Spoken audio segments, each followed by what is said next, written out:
Oh, I extended that Duval. Just saying. yeah, you did. All right, It's we're live. so weird. All right. Hello, good people of the Oh, internet. whoops. I am JayQuarts, your humble game master, and I'm gonna be doing a thing today. That's dangerous. I love it. Dangerous. This It's is a purple. Duval one shot. Ooh. It's purple. And this name has after been chosen under the big top for reasons you will soon find out. I Uh like to be under a big top. oh, see, it lands now. Now I said Now it. it lands. Now it lands. Now it's But before official. we dive right in, let's go around and introduce some really wonderful people that I love so much. Starting with Maddie. Hey, how are you? Hey, thanks, Jay. Oh my god. I love you too. Hi, I'm Maddie, aka So Many Games. I use he, him pronouns, but today I am not Rilo. I'm Randa, Rilo's sister. There you go. I'm just a halfling, not a petitfling, just a halfling. And I'm a druid. And I am in the Lion Tamer show as the lion. You know. Grr. What up, Jess? What are you playing? Oh, hi, guys, gals, non-binary pals, and buttholes at me. I'm Jess. I'm Freckle Sketches everywhere, and tonight I'm Rookity. It is a Pokemon name. Rookity is a sandpiper necromancer wizard. He's the accountant of our said circus, and he's so excited to meet everybody. You made the accountant? He's the accountant. Okay, that tracks. He's a wizard. He does math. He's a math gay. Oh, like me! I Oh my love god! that. Yeah. I love him! Oh, I totally fucked up the pronouns. Okay, I'll fix that. But that's me. What about Ryan? Hi, Ryan. It's so good to see you. It's been so Hi, long. Jess. Long time no see. Hi, everybody. I'm Ryan at Belegmaron on Twitch and Twitter, and I am, what is it? This is the first time that I have ever been in a Duval and Dragons game. So, I'm super excited, and I will be playing a GIF who apparently I didn't know now officially exists in Duval Land. It does. Because of me. Yep. And I am the Lion Tamer. I am a GIF Ranger named. My name is Reginald Glasgow the Third, but they all call me Glasgow the Great. Thank you. Yeah, all of us. Who's next? Ryan, kick Oh, it off to I'm somebody sorry. next. Jason. Hi, everybody. My name is Jason, aka JB, and today I'm gonna be playing Tristan Longfellow. He is the part of the stage. He is the blood hunter, lycanthrope, werewolf guy. Sometimes he's even very smart. Sometimes. Huh. So, Jacob, who is it that you're playing? Oh man, what a great question, Jason. So hey everybody, my name is Jacob Plick, Duval King Jacob all over the internet. See him pronouns, typically the dungeon master of this little show. But today I'm playing someone that you might be a little familiar with. I'll be playing Cog. He's a black scaled kobold Order of Eloquence bard. You may know him as the person that caught Jaleesa's character running into the shield and talk to her a little bit before he went to go do his concert piano gig, and now he's missing. But he's here. So what does that mean? Jay, I think we're about to find out. You froze. That's just oh yeah, I do that sometimes. That's a mystery we're gonna solve probably later down the line. But right now, we're gonna just dive right in to our story. And we begin our humble tale just on the outskirts of the mountain range of Okeechobee. It is a very lush filled mountain area different types of flora and fauna, little bits of woodland creatures make their homes there. And as we move our view further in, we see that there is a brightly colored rainbow tent that is lying lifelessly on the ground. Workers are moving aimlessly, moving ropes through certain holes and hooks, tying knots, making sure everything's secure. And as they position themselves strategically around the tent, they start to pull and lift the tent higher and higher and bringing it to a lovely point, seeing the full purview of this giant tent. And as they do, a banner unfurls down it that says, "Welcome to the Marvelous Mystery Theater." And it is a sight to behold. There are brightly colored flags atop the tents that dance in the wind. You can see the sun catching bits off of, we're not entirely sure if they're real, but jewels that are embedded into the banner that happen to shine and dance when the certain light hits it. And we move our view right next to the tent as you see a group of performers practicing their daily routines for a morning performance that they will soon be having. And at this time, how how are you guys preparing for this morning performance? I'll probably happen within the next hour or so. We'll start with Ryan.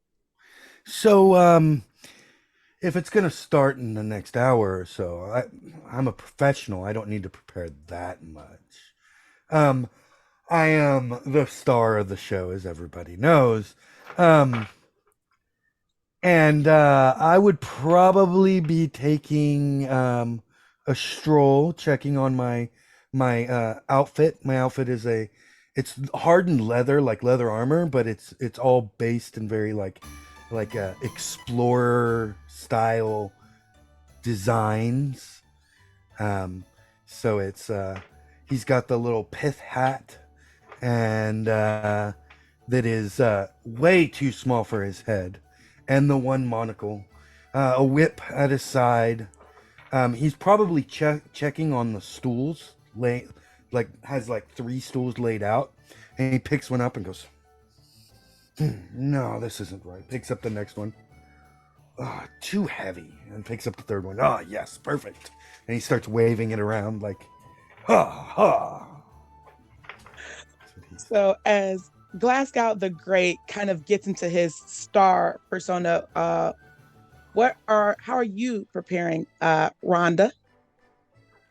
Oh, that's Randa. Randa? Oh, Randa. sorry, Sorry, Randa. like Miranda. Okay. Um, Randa. it's actually short for Miranda, but we have an R thing in our family. Anyway, well, I'd probably be ignoring Glasgow for the time being because he gets a little full of himself this early before a show. So I just kind of let him do his thing. Because I know what I'm doing. You know, I'm turning into a lion or a tiger or a bear. It just depends. Whatever. I don't know.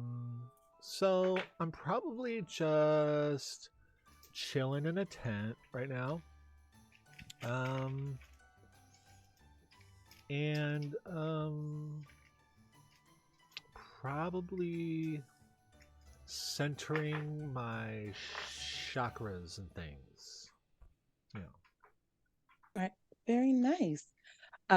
Jason, what are you doing?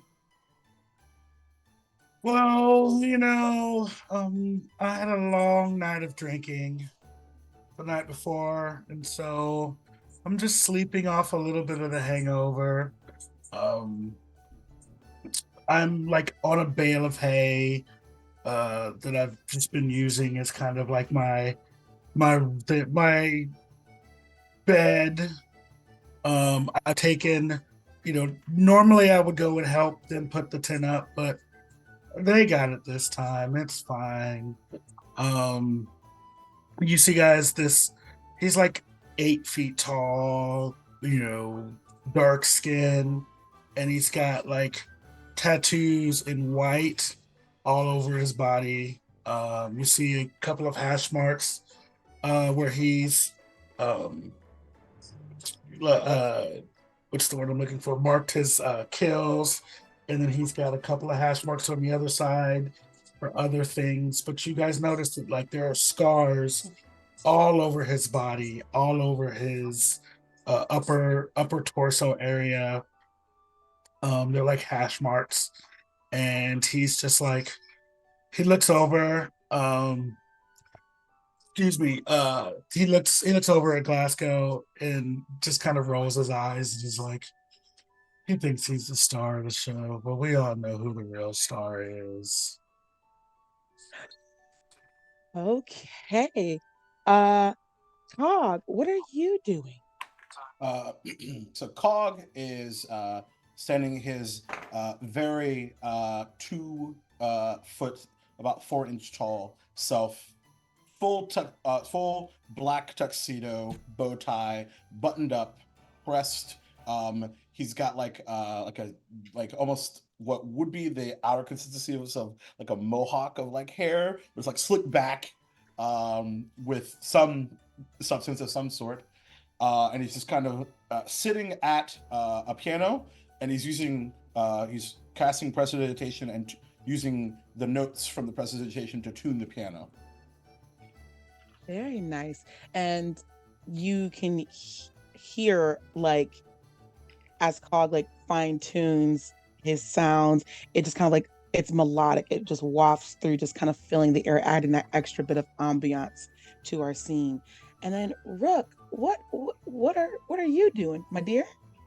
Well, the tickets are sold. It's about making sure that the circus is doing what it's supposed to, that everybody has got enough funds to eat, to get paid, to get their livelihood, and talking to our ringmaster and making sure that everything is in working order. And he's just running his cute little sandpiper body all the way around the circus, making sure everybody is safe and in their places and is okay, and that there's not anybody not where they're supposed to be. Otherwise, he's got to call security and just basically stage managing, keeping things in working order. Okay.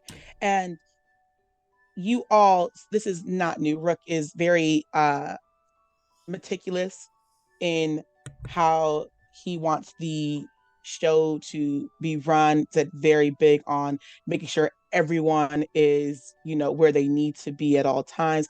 Uh, Tristan, can you go ahead and roll me and I'll say, mm, like,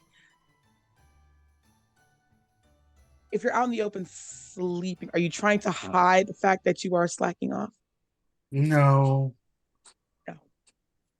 Okay, then that'll change that. So actually, Rook, can you go ahead and roll me a perception check to see if you can actually see Tristan slacking off? Sure. First roll. Whee. That's a flat 13. Okay, so as you are running around, that you're taking account of where everyone is, where everyone needs to be, making sure that the fireworks are prepped properly, making sure the food and the concessions are all to task. And you quickly glance and you think for a moment you see Tristan just laying in a hay, and you do like a quick double take, and you're not entirely sure, and maybe it's just a piece of furniture that hasn't gotten moved yet, or maybe it's a animal that just found a place to nestle into, but you kind of just let it slide as you go about your day. And as you all are just milling about, the ringmaster comes out into the center of the ring. Well, good morning, my pride and joys. I see you're all working hard as usual. Tristan, wake up. What's up, boss? My son, we need to be working, practicing. We have a performance here within the hour. I am working. I am practicing. Counting sheep is not a special skill. I'm very good at it, though. Up, do your stretches. Fine. He gets up and he starts to like do some stretches. And he's like, but I shouldn't. Okay. Like picks up the the bale of hay, and it's just like doing some uh calisthenics. Ah, that's a good Just lad. And he looks around. All right, all right. Everyone feeling good. Everyone feeling loose, prepared. Cog will look at the ringmaster. Do I know the ringmaster's name? It is Tuck. Tuck. We'll look at ringmaster Tuck. Yes, I am quite prepared. I don't know when you're wanting me to play exactly, though. It's Well, not exactly. A piano doesn't typically. I don't know if you want me to serve as background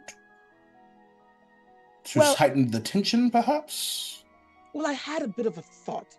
Okay. When I come out, it's quiet. People clap, so and so. But it Mhm. helps if we set the mood before we start the performance. Get the audience invested, transport them emotionally and mentally. So I figured Mm. you could play a quick piece, something to invigorate their senses. Mm. We'll put a piano in the middle of the stage, Mm. and you'll sit and you will play, get them excited, and then we will wheel you off, and I will present our acts. I see. Will there be a spotlight? Yes. Okay. That is lovely. I believe that I have just the thing. Wonderful, wonderful, wonderful. Glasgow, Rhonda, how are you feeling? Oh, good. I have a question for that's like totally meta and everything. Are we near any water? Um, in this particular case, you you're about you're close to the Duvalian Sea. Um, But like, probably are be we about up near it, or are we just like, like a ways from it? you're more further in from it. Oh, okay. That's all I needed to know. I chose some incorrect spells, so I'm gonna get on that. But to answer Tuck's question, I'm doing great. I'm great. I'm I'm I'm great. Great. Looking lovely as usual. Glasgow, Thank how you. about you? I am a professional, as you know, and Uh-huh. of course I'm ready. Yeah. And my speech is ready. I will thrill them like I always do. Um, Yes. and Yeah. yeah, it's going to be a wonderful show. Yes, I forgot about the speech. Anyway, Yeah. so there's been a bit of trouble. This morning, two of our acrobats seem to have taken a rather nasty tumble during their morning practice. Nothing to really concern yourselves about, Oh, but I can heal it, them. I don't know. well, with the show being so close, I was Oh. a bit desperate, but as luck would have it, I happened to find the most dazzling young ladies. Uh, they said they were looking for just work in general, and just I don't know if it's coincidence or if someone's looking out for us, but they've agreed to join our act just for the morning. So I'd like to introduce you to beautiful stand-ins, and you see that slither in with very with grace and poise two very statuesque women. One has seafoam green hair that is corn rolled back high. Her skin is bronze, um, and almost shine when the sun hits her.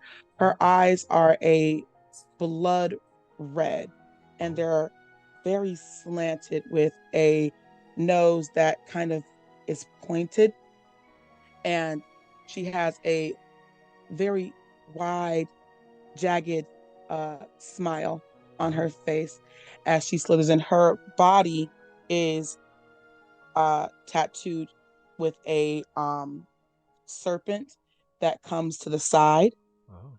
and just kind of curls around her. And she slithers up. Hello, I am Bashir. Oh. And the other young lady with her, who also slithers up, her body, her scales are actually a iridescent purple, and her skin is not really pale. It's like a milky white, and her hair is jet black. It is tied in a very tight bun as well, and she has underlined markings under her eyes that are black, and a slit atop her head, also black. Her eyes are blue, but like a very light blue, and they are big and engaging. And she's just like looking around, taking all in. Hi, I'm Valor. Oh. Wow. Bashir, Valor, this is our troop. That is Rhonda Rumblebelly. And they kind of give a bow. To you too. I'm good. I'm good. I'm good. Hi. This is Tristan. They kind of give the same kind of bow. Cogs, Bushy and Valor. You're so Bashir. pretty. Yep. But sorry, what was that? Bashir.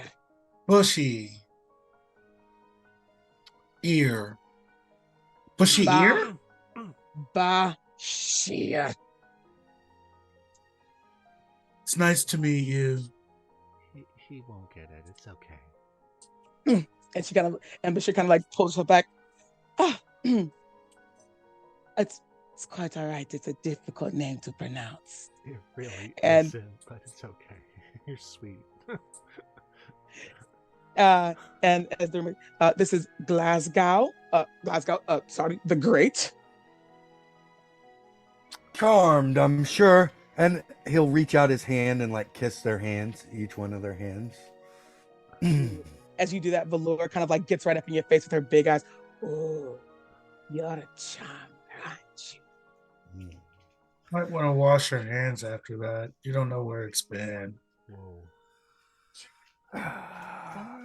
Glasgow roll his eyes at Tristan's comment. And you may see a fine fellow running around. That is Rook. He is our well, he's everything. He keeps me together, keeps this show running. He's really the mastermind behind this whole operation, if I'm being quite frank. I think at this point, Rook is probably gonna like wander in looking for the ringmaster, just blow open the curtain. He's little, small little man. He kind of glides, that's how fast his feet move. He's got deep navy robes with a light green, very, very pale light green trim, and he like storms in.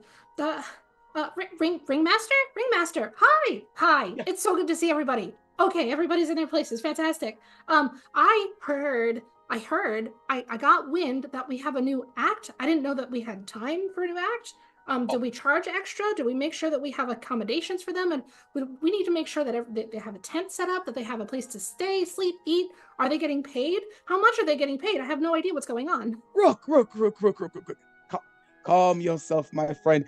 We've had a bit of a misfortune, but as luck would have it, these two young ladies were in the area and they said that they already have an act. I don't think we need to charge anything extra, seeing as they are just a substitution for our regular act. I think all is well. They said they're here to help with the morning act, and hopefully, if anything, we might be able to, it got business down, we might be able to convince them to stay on long term, but one problem at a time, my good sir. Okay, wrong term. Got it. The substitution act, they're gonna be on in the morning. We didn't pull out any ads for them. We got to get the ads updated.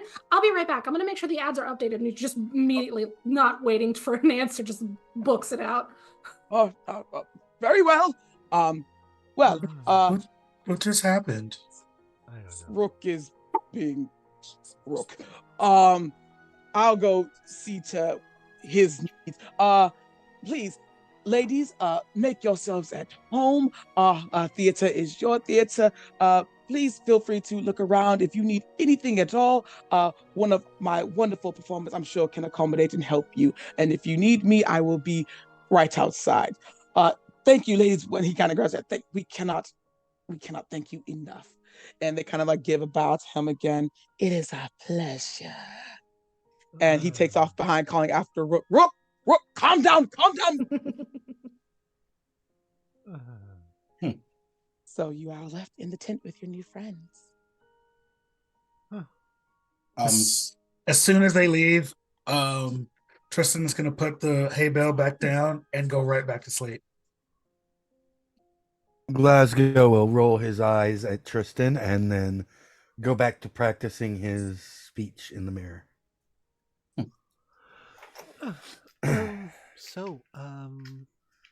Cock, is it? Yes.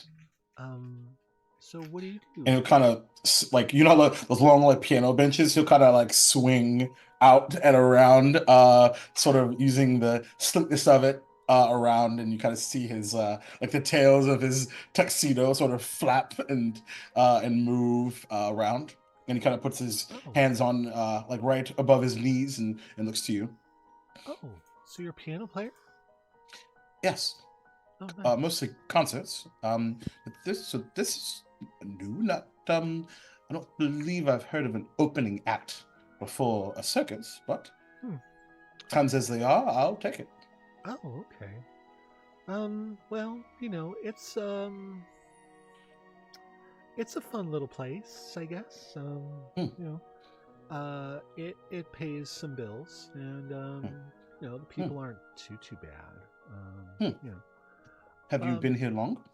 Not too long. You know, I like to travel a lot, and I see. you know, but I'm not really from around. Well, I mean, I'm from around here, but not here. Just further south. Yeah. Oh, yeah. I see. I'm just from the east. Oh, okay. Myself. Is that Okeechobee? Yes. Oh, okay. How is it over there? Oh, wonderful. It's very safe. Oh, okay. Very quiet. So you live inside the bubble. You could say that. Oh, okay. Interesting. Okay. What else? Well, welcome. I'm glad you're here. Thank you. I very much appreciate it. I was wondering how we were going to get to the piano through the desert, but I'm glad that we figured that out. Oh, good. Yeah. How did that work? Lots of pulling. As you guys are talking, Randa, make me a perception check. Okay. That is 18. Okay. As you're talking to Cog, you kind of see Valor and Bashir kind of milling about the circus area. They're gliding and they're moving along, kind of just seems aimlessly. And as you kind of make eye contact with Bashir, she kind of like holds your gaze, and she tilts her head a little bit and tilts it to the other side. And she just gives you a very jagged tooth smile. Hi, can I help you? She kind of like slowly slithers. You look so familiar. Familiar? Well, I do get around. Hmm. And she kind of like, as she's like sliding, she kind of like circling her tail, kind of lingering as she curls around. Your hair reminds me of something or someone. Oh, okay. And Huh. she like you hear this deep inhale. She like breathes in your scent. Just hmm. Do you go? Are you from the capital? Not exactly, Oh, okay. Oh,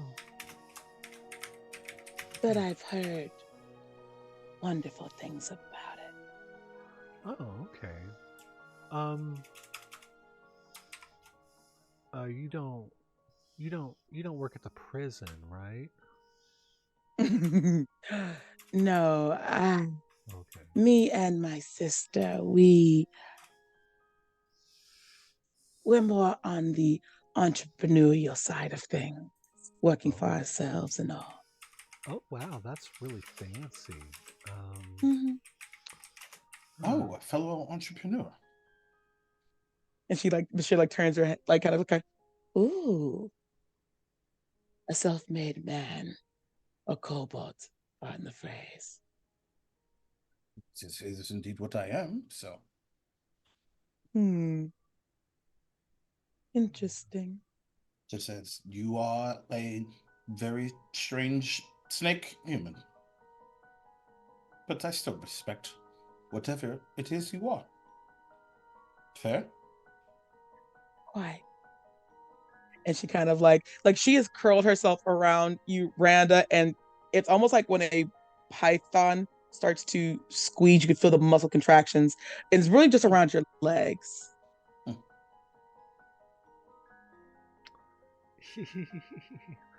um, okay. So,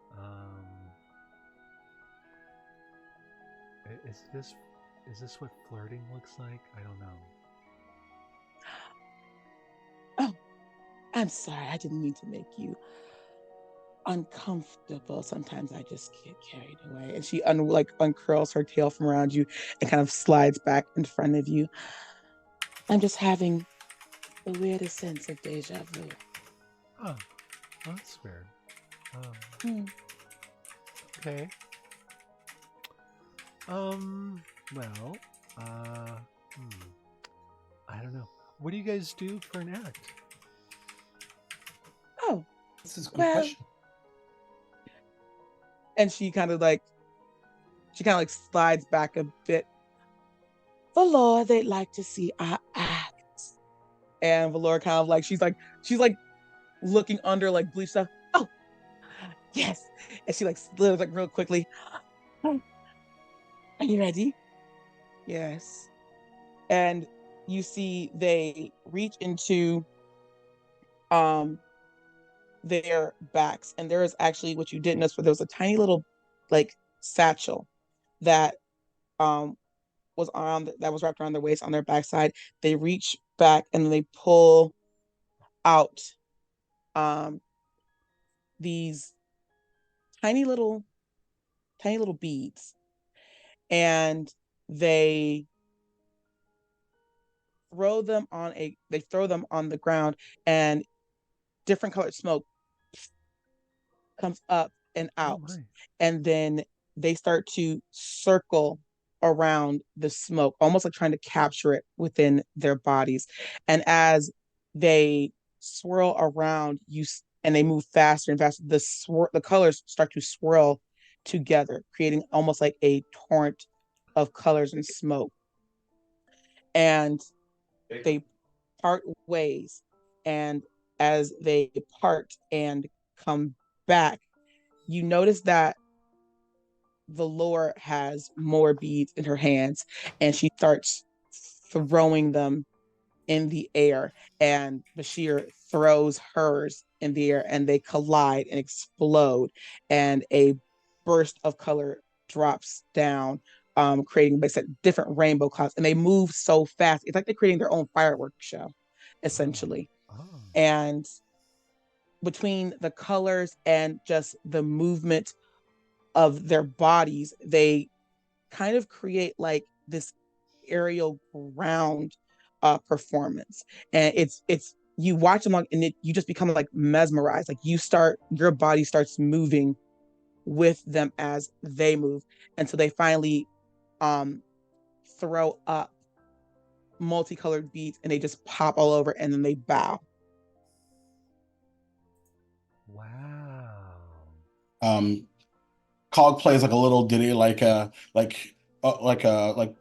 bum and begins to like kind of slowly clap. That was quite something.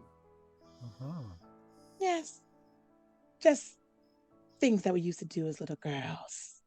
People Mm. find it very exciting, very eye appealing.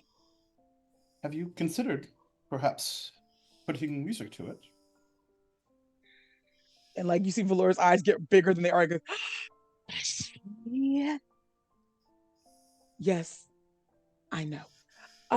We would greatly love your accompaniment, Mr. Cog, if you'd be so willing. Hmm. Perhaps after the performance, we can talk.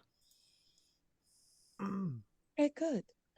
Now, if you'll excuse us, we have some personal matters to see to in the moment, but we'll see you during showtime. And Bashir like grabs Valora's hand and like slithers away, and Valora's like, and you just kind of hear like, I think this is I really like them. I I think they're great. I don't know. That felt very weird. Huh. I don't know what that was. Okay. They are odd, but I think I like odd. Oh sure. Odd's fun. You know. Odd's interesting. Um Hmm. Yes. Yeah. Okay. Let's see. As you guys left to process what you've just seen, we're gonna Certainly. move our view to Rook.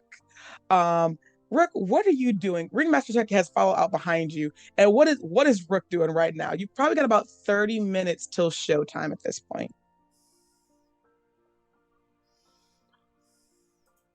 Rook is trying to get his shit together in the best sense, because he's been surprised with with an act that wasn't on the bill. You know, people like to know what they're watching, so he's like trying to scramble up together something about these mysterious mysterious entrepreneurs, and at least make like a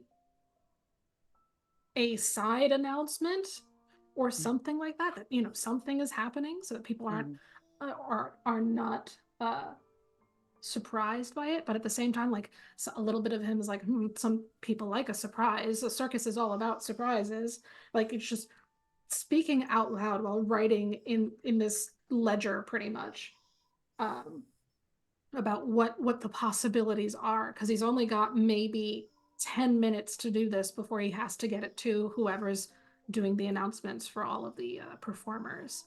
But if he hears Ringmaster Tuck behind him, he's going to slow up a little bit, enough for the Ringmaster to catch up and not stop scribbling. And he goes, you know, you can't keep doing this to me, Tuck. I only have so much to work with, and my legs are so little. Everything is really, really important for me to know. I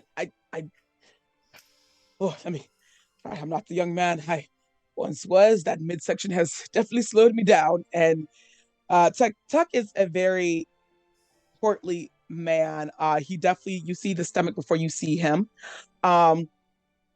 His You ain't gotta talk about us like that. Um, he's a medium built man, but you can tell definitely tell like age has started to play a factor in him. His hair has like it's black, but there are like bits of gray starting to peer through. He's got a big bushy beard around that matches the haircut that matches his hair color, thick eyebrows too, and a very like round bulbous nose, bright brown eyes that sparkle, with a little bit of a crooked smile.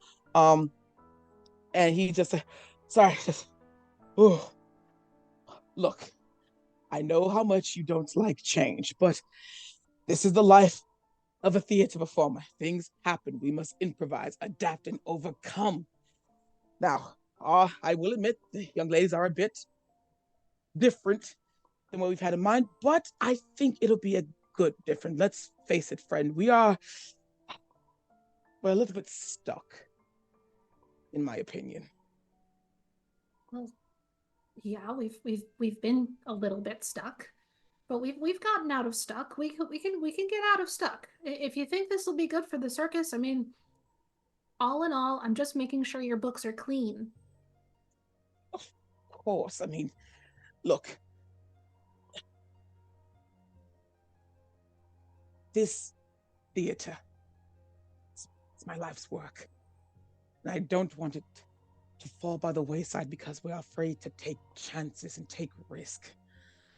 And if that means we have to start branching out our acts and inviting in fresh and newer faces, and by all means, I think we should welcome it with open arms. But I'm not going to say I'm completely secure in it. That's where I need you. I need you to be my guiding presence. If you think I'm going to stray, then pull me back like you always do. Well, okay, I'll do my best. I knew I could count on you. He like kind of claps his big hands on your small little body. You like, you know, it kind of rattles your bones a little bit. Oh, sorry, forgot. My own strength sometimes, but we just can't have any incidents again. There's been a lot, and there's only but so much I can do before the town criers get wind, before we can get to the town to talk it down. And yes, I understand. I will make sure that this show goes off without any incident. You have my word. okay. All right, well, I better go get changed, and we've got people, and you can start to see people are starting to like wander into the area for the show.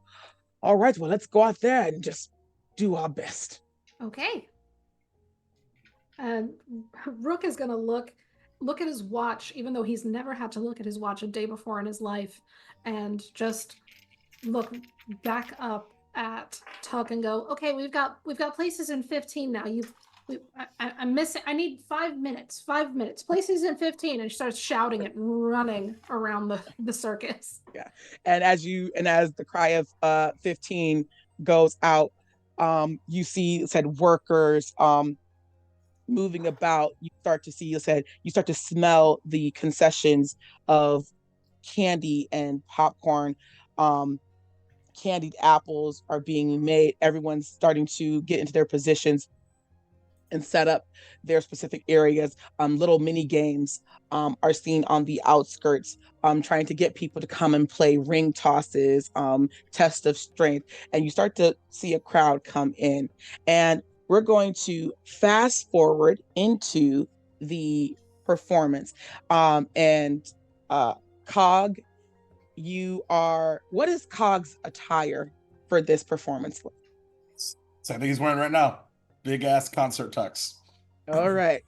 And you are center stage. It is not completely dark, but as dark as it can be for a morning performance. And you hear the chunk of a spotlight come on, and you feel that heat hit your face, and it is dead quiet. So we're inside of the tent at this point. Yes. How big is the crowd? I would say you've probably got a crowd of about 30 to 40 people. Mm, mm, mm, mm. given that he'll make a point to, even though, with like a spotlight, typically there's like that, like you can't really like see faces. They're more like shadows. But he's something that he always does is makes a point to, before his performance, to just scan the crowd, sit in the silence, let the anticipation build a little bit, and then he very like enthusiastically raises his hands, lets them disappear onto the piano, and begins to play something that sounds a little bit like another song. It goes a little And it goes a little something like this. Ooh. exactly, a little something like this. A little night music. Oh, that's the wrong one. Oh, yeah, that's the one. Yeah, little something like this. Utilizing his prestidigitation and minor illusion to like that's just part of the display as he's beginning to tell a tale, so to speak. Okay. And go ahead and roll me a performance check at advantage, Oh, because you boy. are using all these skills to help enhance the performance. Indeed. Well, I rolled very low, but I can only roll, because of the type of bard he is, I can only roll as low as a 21. Okay. Well, well then. Sorry to put you out. And you even though you can't see the faces, the air is palpable with the emotion and feeling as the melody fills the space, and it almost like expands it in a way. And as you kind of get into this story and your hands move effortless over the keys, when it comes to an end, there is still that silence, founded by a resounding applause that is deafening. There are people cheering, and you can hear like men sobbing, like, that was beautiful. I've Amazing. never been so moved. And you see little kids jumping and pointing at you. Do you stand up and take a bow?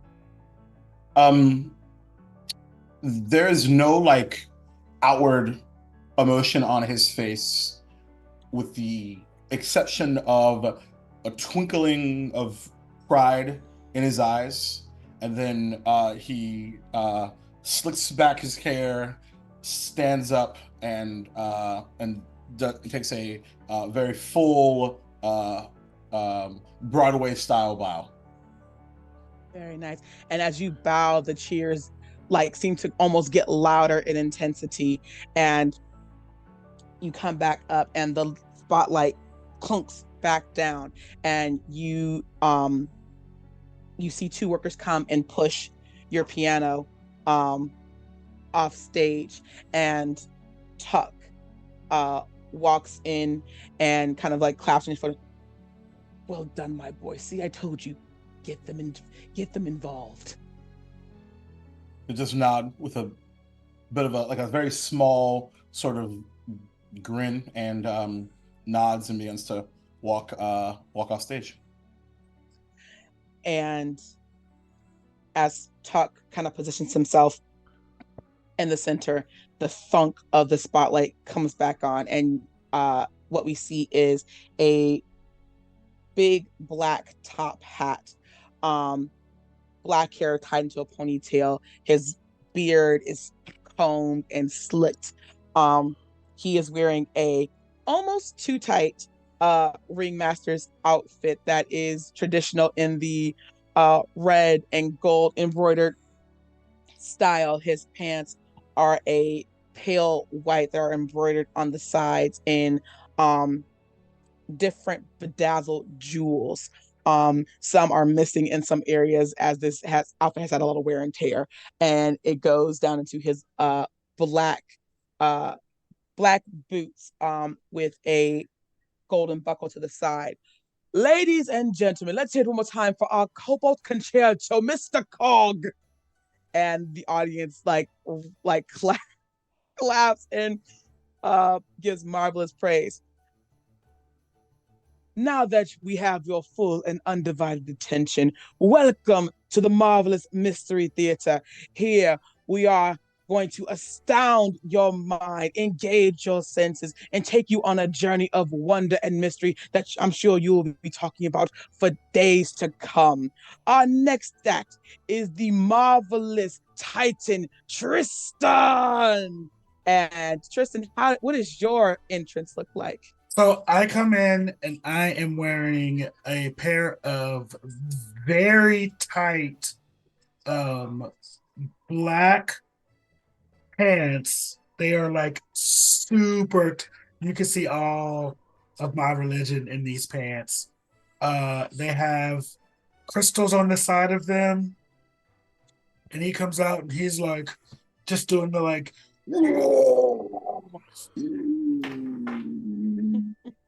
goes and walks to each side, and he goes and he's got a couple of things that he does. There are some barrels that are on the stage. Mm-hmm. He like lifts them up and he's throwing them and catching them, and like he's doing the strongman act, and just kind of getting the crowd hype. He's like, taunting the crowd, and they're taunting him back, and it's like, was beating on his chest. And then towards the end of his act, he takes a single blade out of a pocket on the side, and the blade itself is encrusted with these like jewels. And he takes it and he runs it across his arm. And as he does that, you start to see the hair grow around where his arm is. And that is how it begins the transformation. And as he transforms into this large, like menacing style werewolf, he like takes those same barrels that he had, and he's just like crushing them with like one hand, and he's making just this like, huge mess. And then he just like lifts out this like blood curdling roar that like the people in the audience are just like they're terrified, but they're also like excited by it. So go ahead and roll me a performance check to see how the overall crowd takes your performance. I hope that they take it well, because I'd hate to do all of that and then they'll be like, wah wah. Let's see. Give me. I promise I'm doing it. I know things. Okay. Let's see. That was an 11. Okay. So as you're doing all this, you do have some people who are very engaged. They are just like enraptured by you. But then you start to hear and it's that thing of like, when one child cries, then they all start crying. And you just feel like this cacophony of like a slow building where like, and like mothers trying to console and soothe, and you kind of like get like it might have been a little too engaging for the audience. And as Ringmaster Tuck hears this, he kind of like steps out. Oh, what? Let's hear it again for our triumphant Titan Tristan. And he kind of like, well done, my boy, well done. Now I think you better be off. Good show. He like pats you on the side, trying to usher you off as the light clicks back down. Tristan is gonna like like automatically just like kind of snap at him a little bit. Look, I forgot there was lots of children in the morning show. I thought it was wonderful, but there's no reason to take out on me.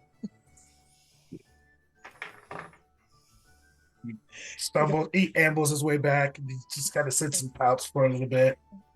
The workers like come and like kind of like try to like get off the debris and the barrels that were wrecked. Oh yeah, Rook is following right after them, prestidigitating, and then like trying to soothe the crowd. Immediately, he's gonna step out and with some of the prestidigitation, like, ooh, bubbles, like just cute like sensory things, stuff to get the kids back on our side, back engaged before the next act goes up. Yeah, and you hear the wailing start to slowly like become to soft whimpering, and then as the bubbles start to come, like the kids like, oh and you see like kids like trying to jump up and pop them, and some people try to pop, and so like the crowd's demeanor has kind of reset itself and are prepared for the next act. You hear Tristan go, "Fucking hate kids." Respect. Then perhaps you shouldn't perform for them. You just hear quietly behind you, backstage. Oh God. The shade of it all. Tuck comes back on the center, and the spotlight comes on. Ladies and gentlemen, I know that last one was rather blood building, but this I think will get us back into a more invigorated mindset. Here to perform for you now is the great Glasgow and his lovely assistant, Rhonda Rumblebelly. And with that, the lights go dark. And you hear, ladies and gentlemen, boys and girls, children of all ages, be prepared for the great Glasgow. And the lights come back on. Confetti shoots from the side. And I'm going to cast Quivalent's wind-stepping stance, which allows me to walk on... you can run on any object that has substance, no matter how small, as if you were weightless. A cloud of dust, falling snowflakes, tiny branches. And I'm going to run out on the confetti. Running out and doing a circle around the ring. And then coming in and stopping in the center. And when the lights came up, there was just a single stool sitting in the center of the ring. How do you want to come out, Rhonda? I'm gonna wait for all of that. And then once Glasgow is set, I'm going to be in the shape of a lion. And I'm going to be coming up behind Glasgow, walking in, just quietly stalking Glasgow from behind. Of course, once Randa gets... Oh, go ahead. Yeah, but of course he knows. So it's all part of the act. Yeah. Once Randa gets close enough, Glasgow immediately pulls out his longbow, draws an arrow, and shoots things that were hanging, little hooks that were hanging cage, and the cage comes falling down around us. If you want, I can roll attacks, but you can, and you hear like as you see from like between like Randa stalking you and the round, you hear like it's just bits of, oh my God, look at that, what? And like everyone is like involved. It is the feeling is electric and on edge as you have their undivided attention. And yeah, you can roll. You want me to roll performance? I'll roll performance. Actually, yeah. Let me get a performance check from both of you two. Okay. Okay.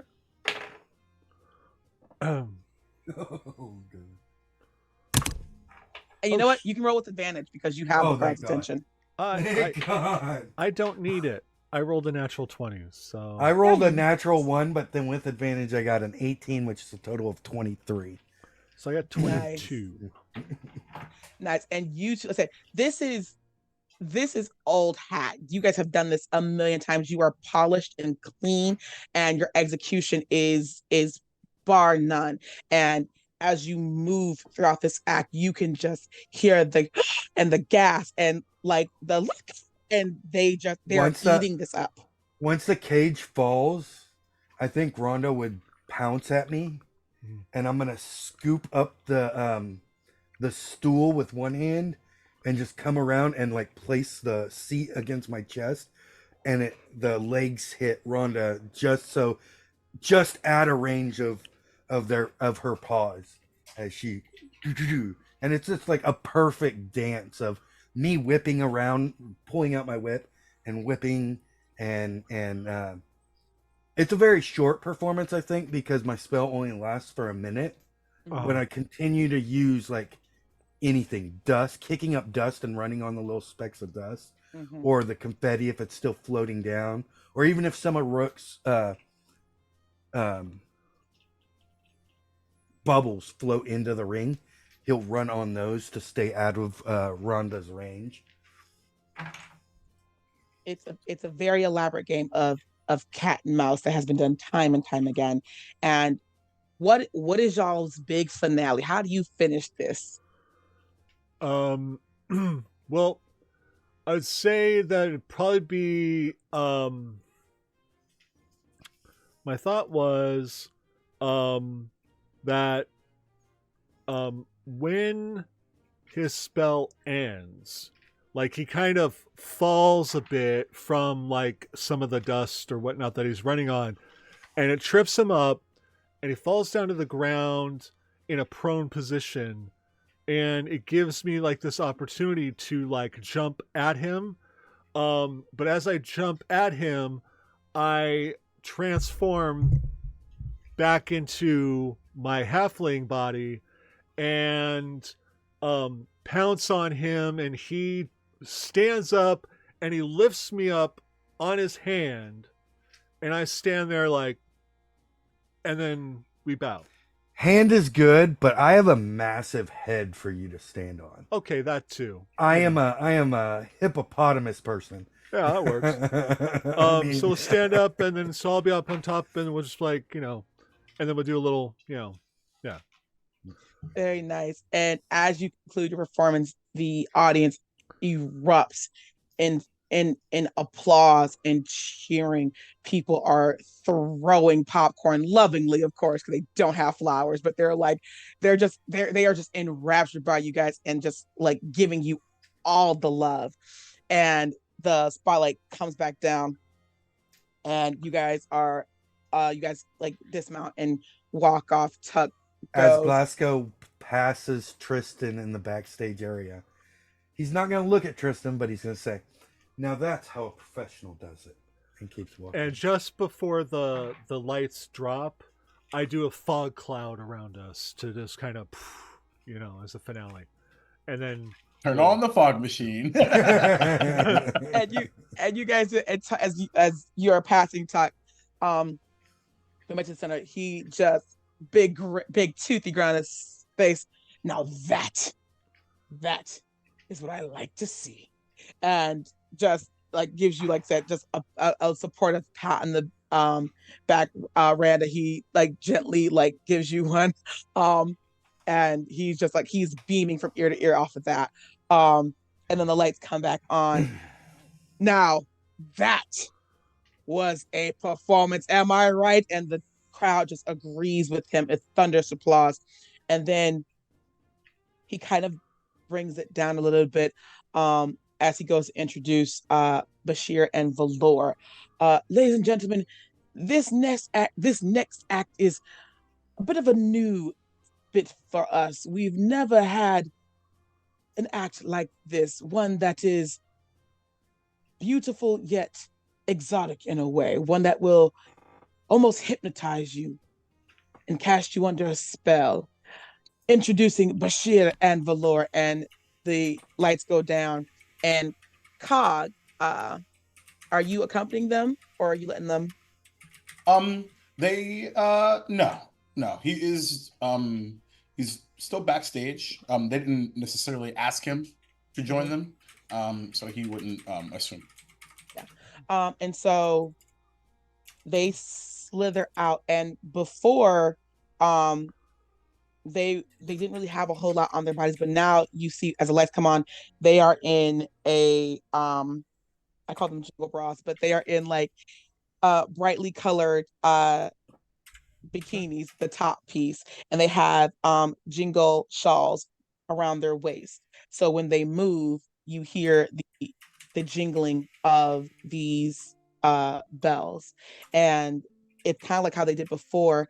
They take the pellets in their back, and Bashir throws hers up, and the Lord throws hers up, and they collide and explode in color. And as they begin to do their dance, you can hear like the jingling of the bells with each movement. So it, in a sense, they have their own, they almost like they're creating their own music with each move as they shink and move and slide, and colors around exploding in every which direction as they glide and they slide and they move their bodies in the fluid like motion, almost like belly dancers, in a way.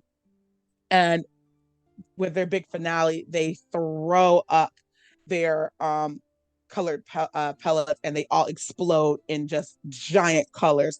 And they take a very elegant bow, and the crowd like cheers, not as loud as they did for Glasgow and for Randa, but it is very loud. um, and the lights shink back down. Um, and Tuck comes back out. Um, Ladies and gentlemen, I hope you have enjoyed your time here at the Marvelous Mystery Theater. Please, please, please, please spread the word. Invite your friends, your family, those with fatter pockets than yours, maybe, to come and experience this delightful treat of the senses. And you guys do yours. You guys come back out full all performances. The house lights come back on, and you all take your final curtain bow and rise up. And that is the end of the performance. And we're going to fast forward to after the show is cleared out. You guys are backstage. How do you guys unwind after a show? Drink. Glasgow's in front of the mirror giving himself a pep talk. Well, a little self-love talk is more like it, not really a pep talk. You were wonderful, as always. Sick of it. Yeah, Rand is eating. Yeah, Rand is eating a lot. Big eater. Brooke is Uh, making sure everybody is well attended to, just making sure they have everything they need, bringing their pay for the day's work, and checking, basically just doing a really nice, solid check-in, especially vitals, like, okay, are you injured? What's going on? Want to make sure that you're well stretched. If you're not, let's go get you to the cleric. Let's go to the masseuse, all that other stuff. Cog is outside of the just outside of the main tent, and he's just looking up and around at the forest, kind of lost in thought. So, you said you're outside, Cog? Yep.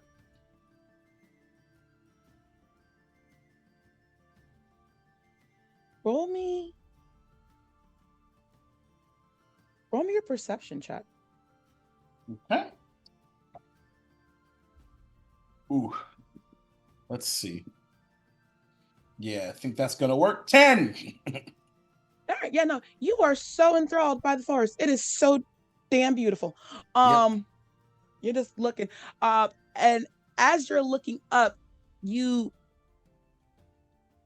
you don't even notice. Well, you would. I'm sorry. You would notice in a sense. Tuck is walking towards the backstage area. He's got a really perplexed, if not somewhat disquieted look on his face. And as he's walking past you, you see a figure behind him, almost walking in step with him, not right next to him, but like kind of walking as they enter the backstage area where the performers are resting. And the rest of you see Tuck walk in. Hello, my brides and my joys. That was a wonderful show as always. 10 out of 10. I think this was our best show yet. Not for me.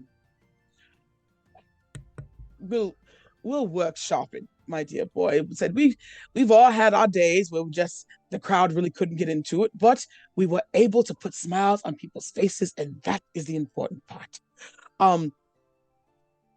He kind of like looks around you all, and you guys have known Tuck well enough that you guys know when something is bothering him. And so he kind of clicks off, if I could have everyone's attention, we might be in the area for for impromptu show, as it were. One of our patrons saw our earlier performance and was so enthralled by it that he's offered us a charity gig, if it were. And you guys really can't see because Tuck is so big. But Cog, because you're standing behind, you see this medium, on the fair medium side, figure standing behind a black bowler hat atop his head. You can see from under the hat there are these pointed green ears sticking out from underneath. And the coat he wears is a black body length size with a fur collar around it. And he hasn't really said a word yet. He's wearing these kind of like black, not tattered pants, but they are a bit worn for wear with these black dress shoes.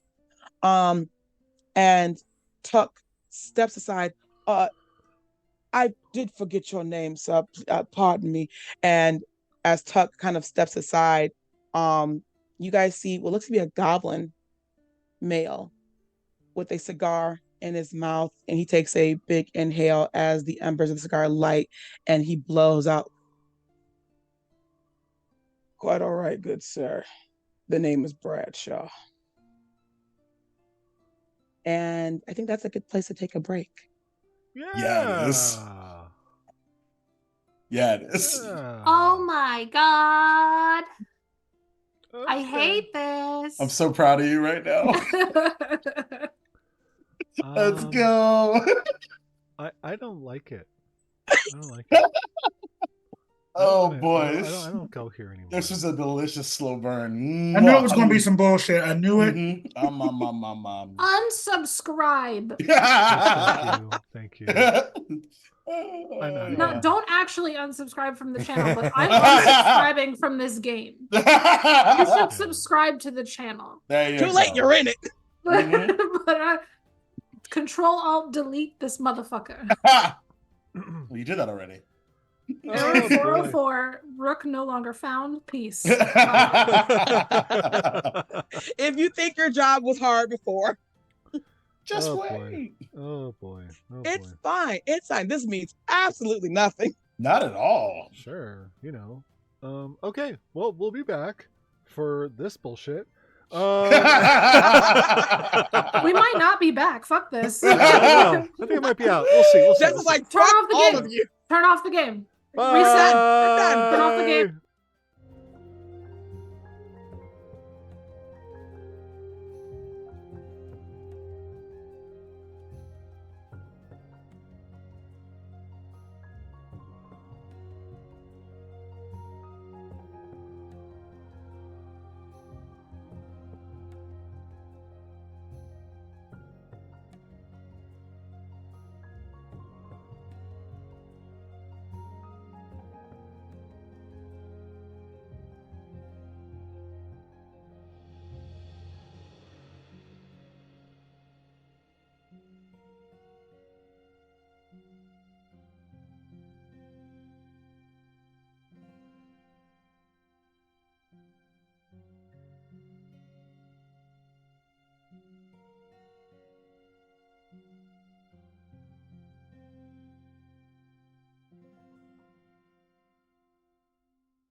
I don't know. Sure. And welcome back, one and y'all. we are in our lovely, marvelous mystery theater, where after a stellar performance by Cog, Tristan, Aranda, and Glasgow, and Bashir and Valor as additions, uh, Ringmaster Tuck comes back in the tent with a interesting, if somewhat mysterious, being who goes by the name of Bradshaw. And I wonder what he wants with this particular group of people. That's just so weird. I have no idea. But let's just go Nobody ahead named and Bradshaw is good. let's just go ahead and just dive right back into the show. Let's sure. So again, I need to ask, when are we? So Now you know why I was like, you changed some stuff.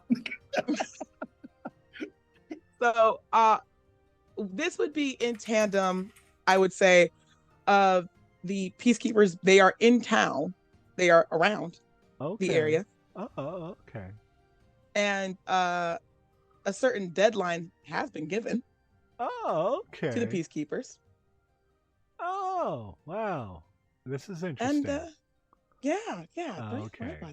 Just mild inconveniences. Interesting. So as you all take in this this goblin man smoking on his cigar, rather seductively, by the way. Bad guys are sexy as hell. Ringmaster Tuck kind of eyes you all, trying to get a vibe check of his crew. And what is the vibe check? What is the crew feeling as this mysterious stranger has been introduced? Does he look rich? Oh, wow, great question. Yes, he looks quite wealthy. Then Glasgow is treating him with utmost respect. I would like to make an insight check on Mr. Bradshaw, please. Go ahead, my love.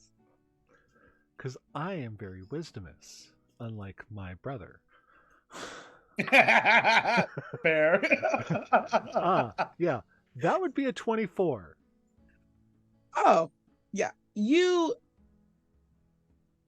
The air that is being put on by this gentleman, you can tell is masking something.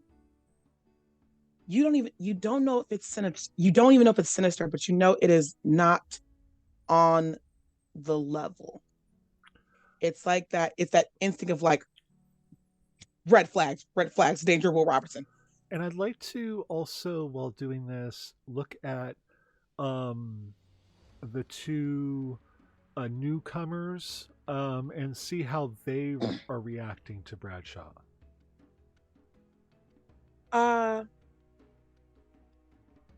Bashir is got that coy, toothy grin on her face, eyes kind of slanted, head.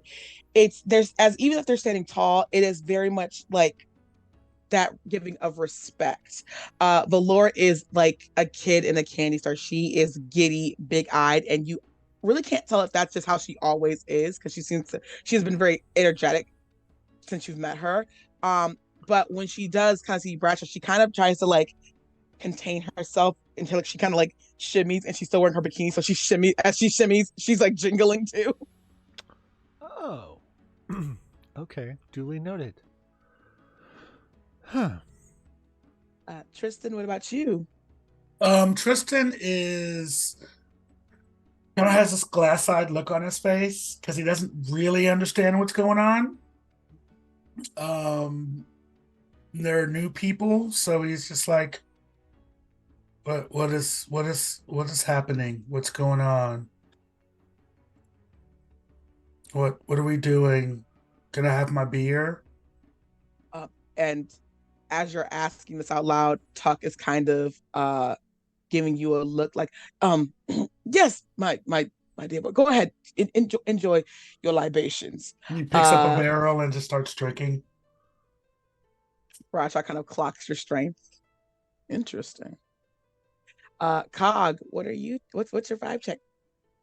Jacob Plick, no comment. Cog, however, is very isn't quite studying Bradshaw, but is kind of just seeing what happens, a bit nonplussed, but recognizes a business opportunity when it shows up.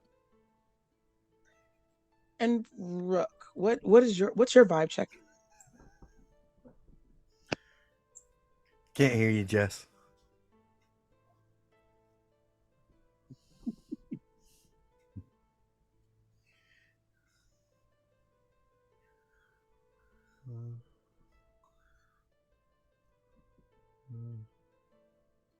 Uh-oh. I think it's safe to say Rook's vibe check is this is bullshit. No, that's Jess's vibe check. Can we hear me? There it is now. Yes. There you are. But first off, what the fuck do you mean Jacob is not gonna answer on the vibe check? Fuck that. Fuck that entirely. I just said no comment. I did answer. No comment. No comment is not a comment, bitch. It's the literal opposite. Yeah. I only said it just to fuck with you. Oh, fuck yourself. So Rook is in the same boat as Glasgow at the moment. Rook has seen the books. We need a benefactor. So he's not kissing ass, but he's making himself useful. He's trying to make it very clear that he's not one to be thrown around or trifled with, in spite of his size. Because he is still shorter than Bradshaw.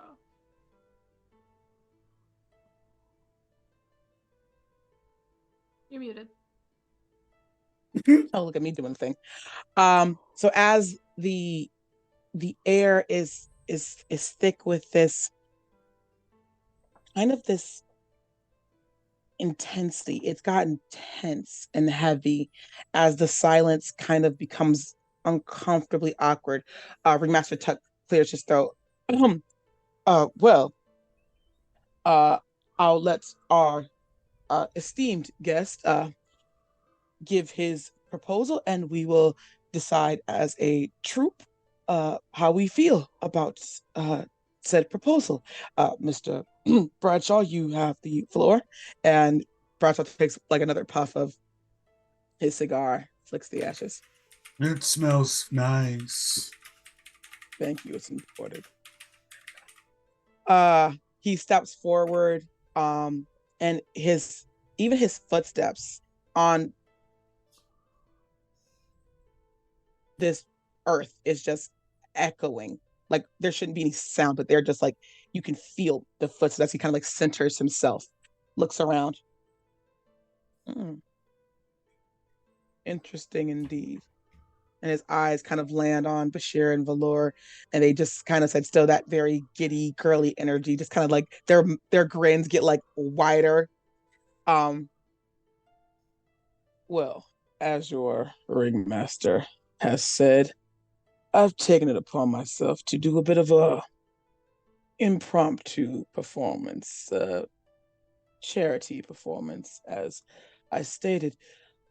I'm sure that most of you here are not blind to the fact that in this city there are certain privileges, such as attending a marvelous show like this, that is only allowed by those who have a certain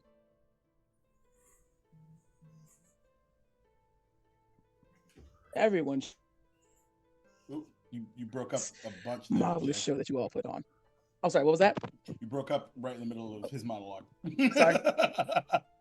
You were talking about the privileges of enjoying the show, so to Thank speak. you. Gotta find myself again. Yes. So, as we know, certain people can afford the finer things in life. But that's not really fair now, is it? I, myself, and he kind of like straightens out his coat. I do come from a bit of wealth, but I've always been a man who likes to give back to its people and offer life-changing experiences to those who truly need it and deserve it. So, quite simple. All I would need from your troop is to do what you do best, perform. And as he says, as he's walking around, almost like a shark circling prey. You Find you smell hidden. nice. Thank you. You would perform for the people. Nothing too big, but something that might bring a bit of hope and joy to brighten the weary spirits of this city. As I did mention before, you would be rewarded quite handsomely for your time and efforts. I am a man of my word after all. I can pay you partial now, and after your performance, give you the other half, a bit of a insurance. Insight check. Go ahead. I would also like to make an insight check, but my insight check is more of, can he afford this? Not like, is he a good guy? Is he lying to me? I don't care. If he's gonna pay us half now, that's All right, That's a so 9. oh Okay. wait, I rolled Solid. whatever. Solid 9. 15. So Tristan, what were you trying to gain, or what were you trying to look for? I was just trying to see because he said he is a man of his word, and Tristan isn't very trusting of anyone who likes to puff up themselves, so to speak, or make themselves seem to be more noble than they actually are. So, is he Let me. Okay, I'm gonna do a. like when Let me someone says they're a man of their word, it's because they're normally not. Mm-hmm. Let's see. So from what you gather, he seems to be a man about his business. That's what I like, a man who stands on business. I know. Oh, it is a Jacob. He lost to Jacob. Oh Haha, shit! get fucked, nerd. Damn! Oh shit! Shots fired. Just goddamn. Damn! Jesus! Jeez. Damn! Jess just went Jess ruthless. was Damn, that was. Did I get like did Jess come for me while I was gone? yeah. Hey, for your neck. You're I gonna have love to it. rewatch that. You know what? I'm VOD. looking forward to it. I'm looking forward to it. Damn! She knocked it. Listen, we wasn't ready for what Jess. Damn! Damn, you know Caught what? me You know, all you off know it guard. was good with Jason saying that. I can't wait. I'm I gotta excited. clip that. Oh god. Oh gosh. I gotta pull it back. Jesus Christ. Yeah. Hey, Jess. What are Zakaria's last words? You'll find out when you pry them out of my cold, dead hands. Anyway, Kill me the right way, bitch. Come for me. Jess Jess for so real. much. Let's Jess go. That's a wants real all the one. smoke right now. I That's almost a real got one right whole there. ass bag of fireballs. Let's go, baby. sure do. You sure do. That was what mistake that was. So okay, so Tristan, for you, Bradshaw standing on business. For Glasgow, from his demeanor, how he's dressed, the cigar he's smoking, just his presence, there's no reason to think that this man can't afford you. Of course you're a man of your word. Just look at you. You know, I can spot these pretenders anywhere. You are obviously a man of culture and of standing. How would you know what culture and standing looks like? And as you say that, he kind of like stands in front of you, looks you up and down. Well, I see you are a man of the finer things as well. That you are correct. I am the star of the show. I am Glasgow the Magnificent, Glasgow the Great, Glasgow. A man with many expectations doesn't have any weight behind it. Oh, did you see my show? I did, and I must say, you and your partner. And he looks to you, Randa. And as he's looking at you, he's got this kind of the same way that Bashir was looking at you. This look of familiarity. And I'm sorry, my dear, I didn't quite catch your name. Talking to Randa. I'm Randa. Just Randa. Just Randa. So, first off, Randa, are you like noticeably like uncomfortable with this? Yep. I would Uh-oh. like Jay. I would like to argue that I can read Randa because we have worked together for so long. Oh, absolutely. And immediately, even though Glasgow pretends like he's not, Randa's his partner, and he is immediately notices this and takes note of it, and immediately it's like you see his demeanor towards this Bradshaw person change as well. I feel like Randa's uncomfortable, Glasgow's uncomfortable. I feel like Tristan would catch the uncomfortableness and immediately stand up and stand between them. Okay, between Randa and Bradshaw. Yeah. Okay, because he's a bit away from her, but he is just staring at her very just like with that crooked little smile. Okay, well then Tristan would walk over and stand beside her and just put his hand on his dagger. Won't say anything, just put his hand on his dagger and just he's dumb, but he's not stupid. Yeah, just Randa. Cog has Nice to a meet you. passive of like 11, and so he doesn't really see any of this. Same with Rook. And he sort of looks at Bradshaw. That's so weird for me to say that. It's so weird. So are we meant to do the show as performed today, or are we meant to do something different? Do you have any particular preferences? Do you have a location in mind? Yeah. Actually, I do. And he kind of comes back from looking from Randa, noticing that Tristan stood behind her and seeing the shift in the atmosphere. He kind of walks by Bashir and Valor, not stopping, just walking by them. The location would be close to the center of town. There's a fountain close by, a place that people gather, shops, restaurants.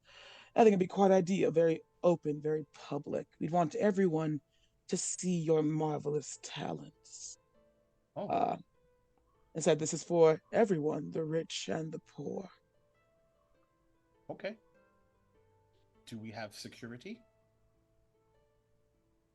I am security. I mean, and how do the rich and poor do anything together in that town? Well, everyone loves a good show. The rich will come because they're curious. The poor will come because the rich will come and they're curious. It'll be one of those rare things where everyone is just curious. Curiosity breeds companionship after all. Right, but I always thought curiosity killed the cat. That's what my mama says. What cat? I don't know what cat. I'm Rook. I have a lot of questions actually about the overheads of this kind of thing. We need to make sure we have enough space. We need to make sure that we know what our attendance is, that we're collecting enough coin to pay our persons. I know you say you're very capable, Mr. Bradshaw, but unfortunately, I'm the kind of guy who needs to see the coin to be sure. And Bradshaw reaches in to his coat pocket and pulls out a satchel of coins and just places it right in Rook's hand. And Rook, when you feel it, it almost takes you off your little feet with how heavy it is. I grab a coin out of the satchel and bite it. Very Looney Tunes. The satchel goes all the way down and then comes both hands all the way up. Tristan grabs one, and just from what Rook handles money literally all day, every day. just from the weight, can Rook tell that this is exactly what he says it is? Mm-hmm. Got it. Think of this as a show of good faith. It's very low risk to you. After all, said you're just putting on a show, making people laugh, cry, be enthralled, get their attention. Glasgow is going to give Randa a look of what's up.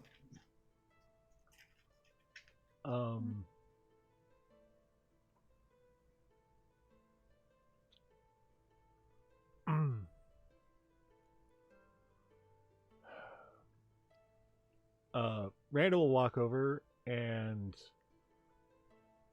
actually she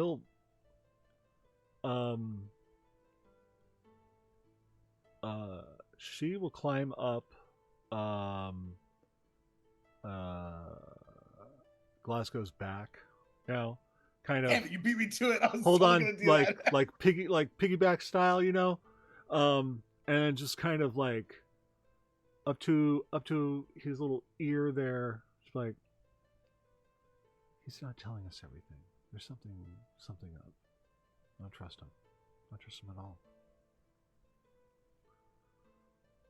So we're putting on a show in the middle of town by a fountain. Is this a sanctioned show? Does the city know that we're doing this? We need to make sure we have all the Leave all the logistics to me. I've got some friends in some very high places. They're willing to make certain exceptions to the rules for me.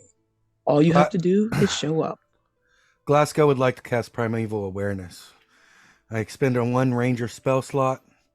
Whether any aberrations, celestials, dragons, elementals, fae, fiends, or undead are present within 1 mile of me.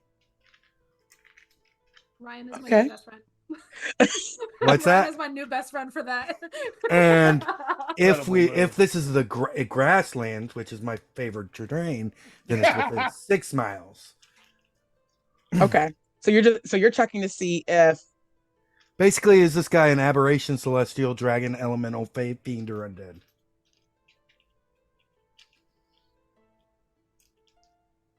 I don't really get the sense that he is any of those. He's just a run-of-the-mill goblin man. A charlatan is what he is. It's a well-dressed goblin man who just put down a shitload of coin into your accountant's hands. Well, I don't want to make you uncomfortable or force you to do anything you want to do, but I just think it'd be a great opportunity for everyone here if we could bring people together, unify. The shield already keeps us so far apart. No reason to add to it. And as he turns to go, Ringmaster Took, I'll be in touch. Once again, if you're in by the fountain, say 2:00 tomorrow. And he walks out, relighting his cigar. Sorry, Okay. I don't need to hold on, make sure my mic is. Oh yeah, I did the thing. Yep. Excuse me. How do you expect me to get a piano back across the desert back to the city in less than 12 hours? Unless you have a piano already. I'm sure we can find one around the local shops there. Oh, this is my favorite piano. I like this piano. He kind of like sighs. Very well. And please someone correct me if I'm wrong because I don't know how the spell works. He opens a dimension door. And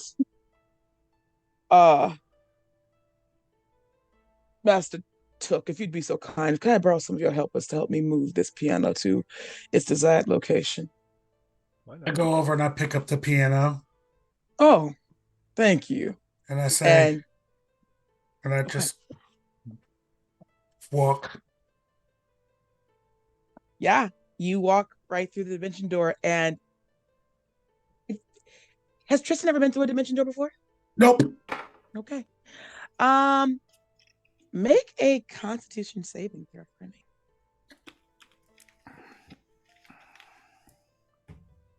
23, natural 20. All right. You starting. You starting, baby.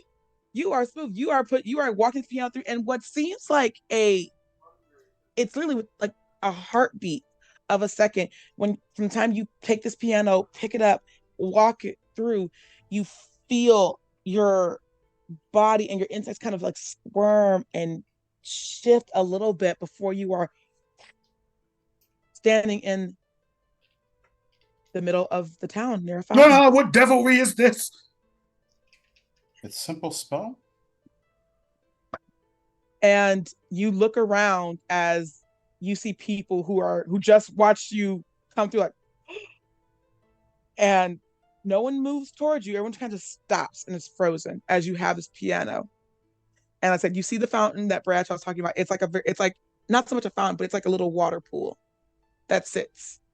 I in the almost fountain. dropped the piano out of surprise, but I catch it. Okay. And we then do I set it, and then I set it down. Like, I think Cog will like it right here. And I just set it down so that like his back would be to the fountain. Mm-hmm. Okay. You see him kind of like stare. I do like yes. And Okay. you kind of look through.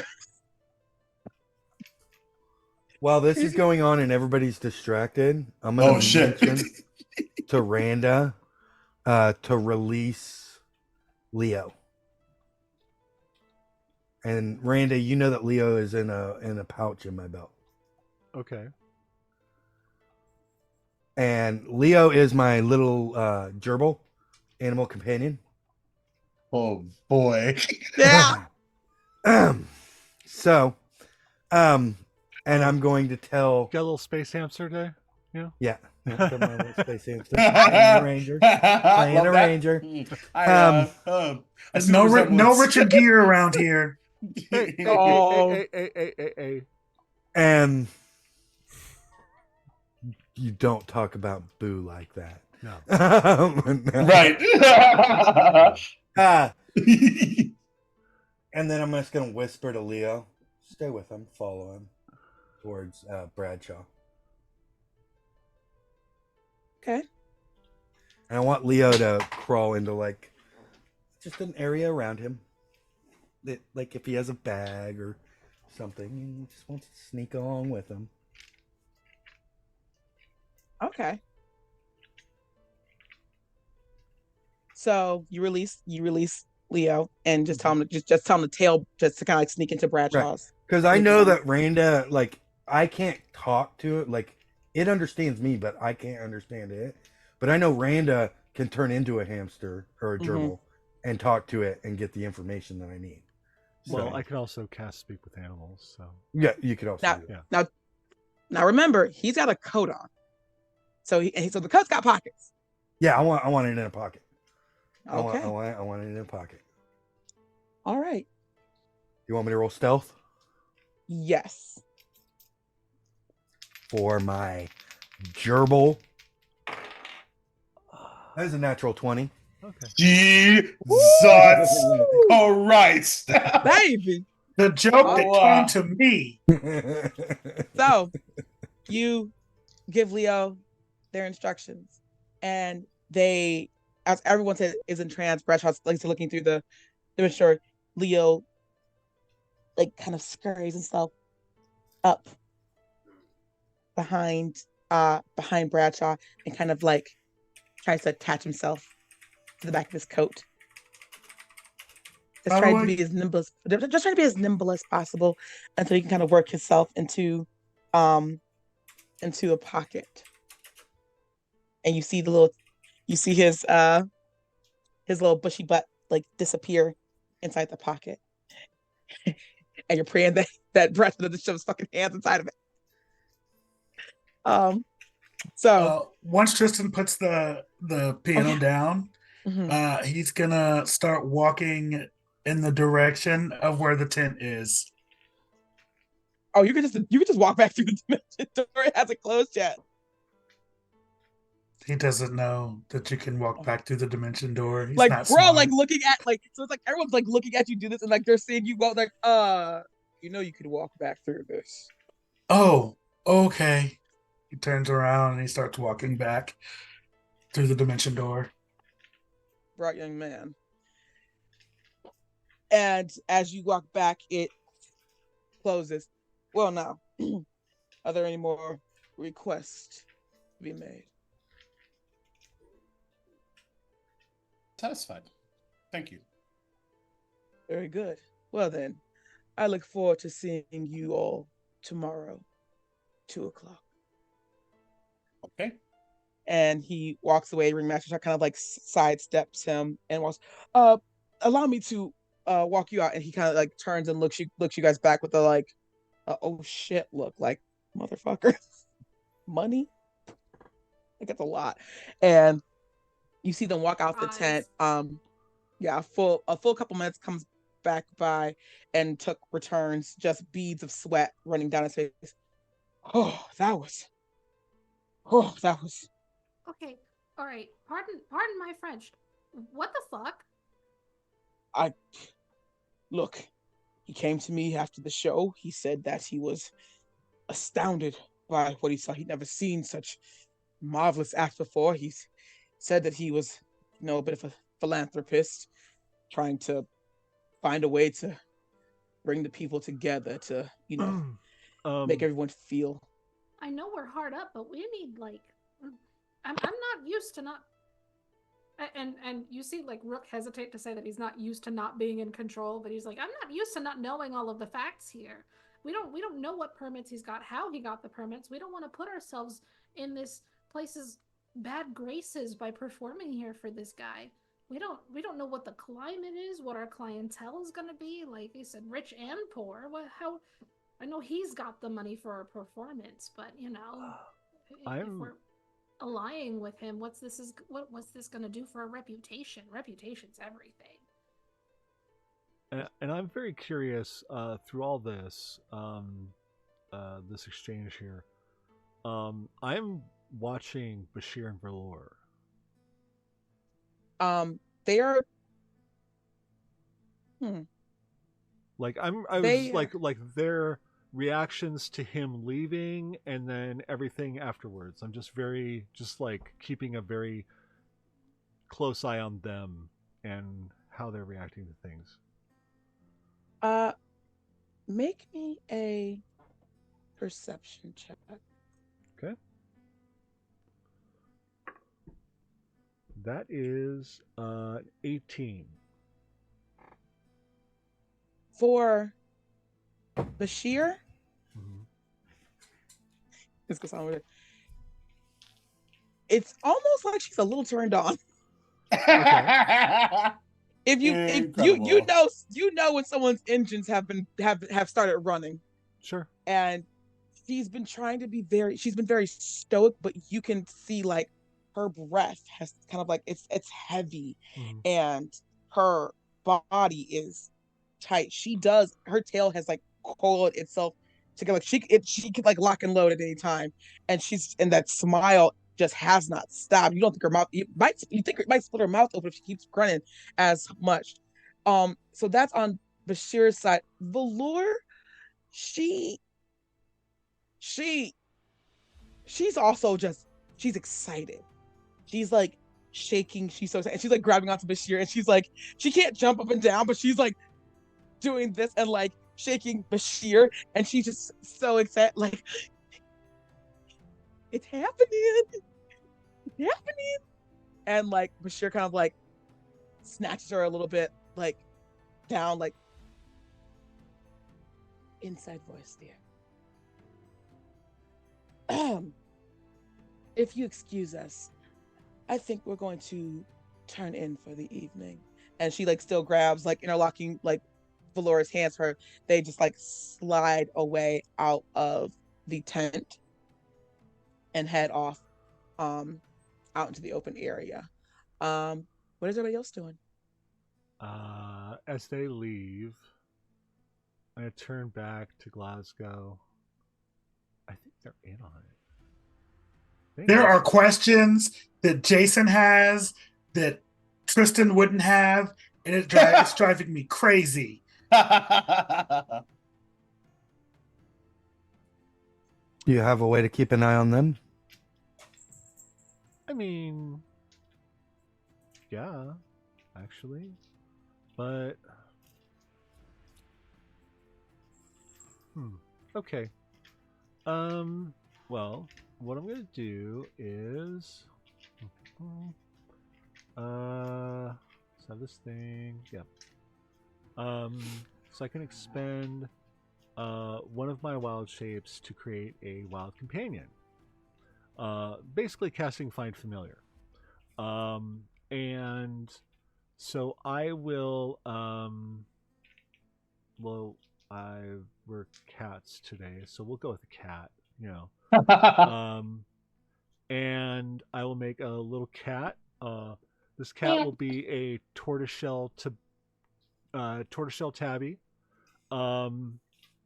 And look a lot like I thought you were gonna say Maddie's. Tabaxi, and I got really confused. No, look a lot like Maddie's cat. Aw. But she calls them saffron. Okay. And so she just kind of conjures this little cat, gives a little scritch, and then just goes, and sends her off to keep an eye on the very suspect ladies. Okay. So you send your familiar out to Valor and Bashir, and we're gonna get to them in a minute. How's everybody else? So Chuck is still there, and he's just kind of like, look, I know that this is a very odd request. This is way outside our comfort zone. But didn't I say that we may need to start taking a few risks if you want to survive? This could be Tuck, have you ever been to that city? a long time ago in my youth. I had my run-ins, and It I is know that cut in half by a shield that splits the rich and the poor. It is disgusting. And we're just supposed to perform for both? Like, what does that even mean? What's he doing? That is sketchy. I don't know if we're going to be safe there. well, I'm gonna be there, so you're gonna be safe. I understand your concern, Randa. I mean, I don't know, because the rich and the poor don't mix in that city. So But maybe how are they going to mix? but maybe that's the beauty of this. Maybe our performance, our art, can bring them together. Music and art brings people. It connects them on a level that's deeper than the financial. We could be a turning point in bridging a long and tenuous. I mean, it's easy for us to say what could go wrong. Many things go wrong. We perform every night. Many things go wrong. Sure. But that doesn't stop us from performing. It's true. If this could perhaps give a glimmer of hope to someone down on their luck, if this could make someone see someone else in a different light, the world may be just a little bit more richer for it. I'm willing to take that risk. Can Rook roll a history to see how long the city has been like this? Yeah. Wow, that's shit. 15. 15 is really good. What are you talking about? Yeah, it's it. You know that the climate it's tenuous. You do know that. It's been tenuous. How deep rooted it is you don't really know, but you do know you've been around enough to know that there is tension. It's not a powder keg, but there is that very distinct separation between the rich and the poor. And as Tuck is telling you this,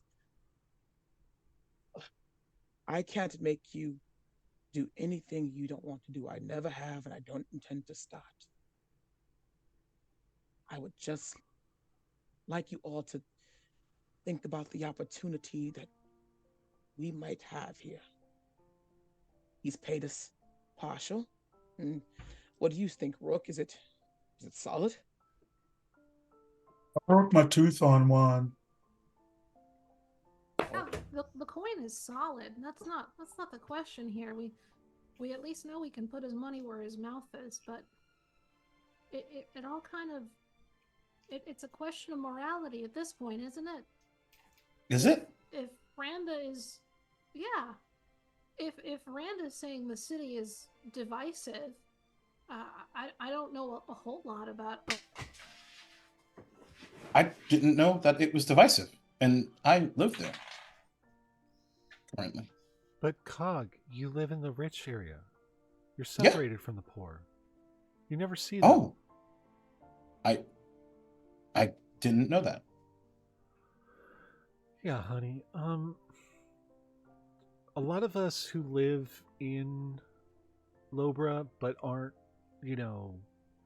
folks that live in Okeechovia, well, we know about the divide. And because anytime we come by through town, there is this one little swath that is the commerce district that is kind of blended, but That's where we are going, right? You're still protected by that wall, and so many of the folks that are on the other side of that wall don't come out. Oh, that's unfortunate. I suppose if they are not happy. It's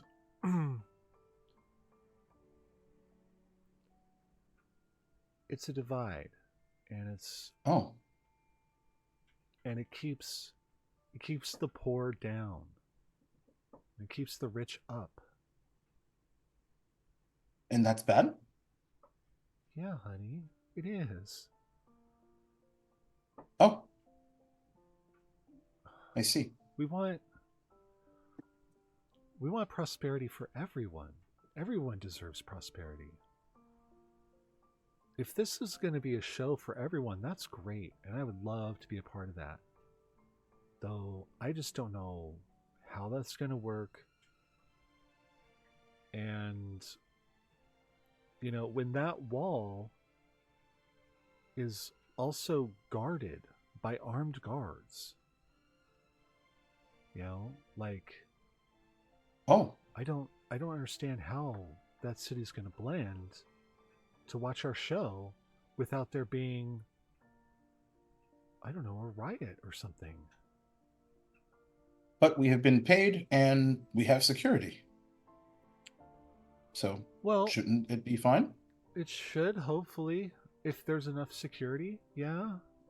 I will, and Tuck I will put some of our workers who normally run security on standby. I think that we could make that work, right, Rook? Muted. Muted left.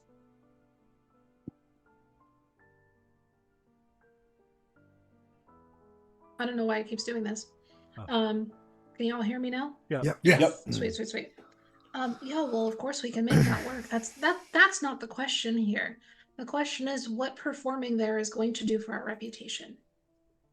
If we're going to blindly perform somewhere without knowing the political climate of the place, maybe it's in poor taste to put on a show for people who, one, aren't expecting it, and two, it's a little bold to expect unity immediately out of art. That's not really how unity works, not in history. We can certainly try, but I don't think it's going to be on the backs of us. I remember one time my dear. mama was telling me a story about No. a place where they sang a bunch of songs and it changed like how everyone acted and everyone was happy afterwards. And It, sorry, go ahead. if if the city's already in turmoil, isn't performing a little bit tone deaf? I don't want to put people off from coming to see us. If they can just come to see us, we don't even have to perform in the city. We can perform outside of the city, make it immediately accessible to everybody. But performing at that fountain might be taking a political stance that we don't know we're taking. Even aligning with Bradshaw might be taking a political stance we don't know we're taking. He's got friends in high places, he says. We don't know who those friends are. We don't want to align ourselves with any sort of political affiliation. We just want to. We're a circus. A lot. We do art. We shouldn't take stances on politics. Well, how about this? How about we compromise? He's given me a way to reach out to him. Perhaps I can persuade him that we do this here. We perform it in our home, in our theater. But how would the people get here? Well, Well, we have a normal crowd that comes here. Perhaps he can perform that dimension door thing for maybe a select few of his high-scale friends who might take an interest in coming. Oh. Are we that hard up on cash, Tuck? We're not hard up, but I want us to be secure. I want to secure our futures here, wherever it may take us. And I think I like the idea of people coming together to enjoy something that we've created here. Okay, now I hate to sound like a party pooper and everything, but what about Cog's piano now?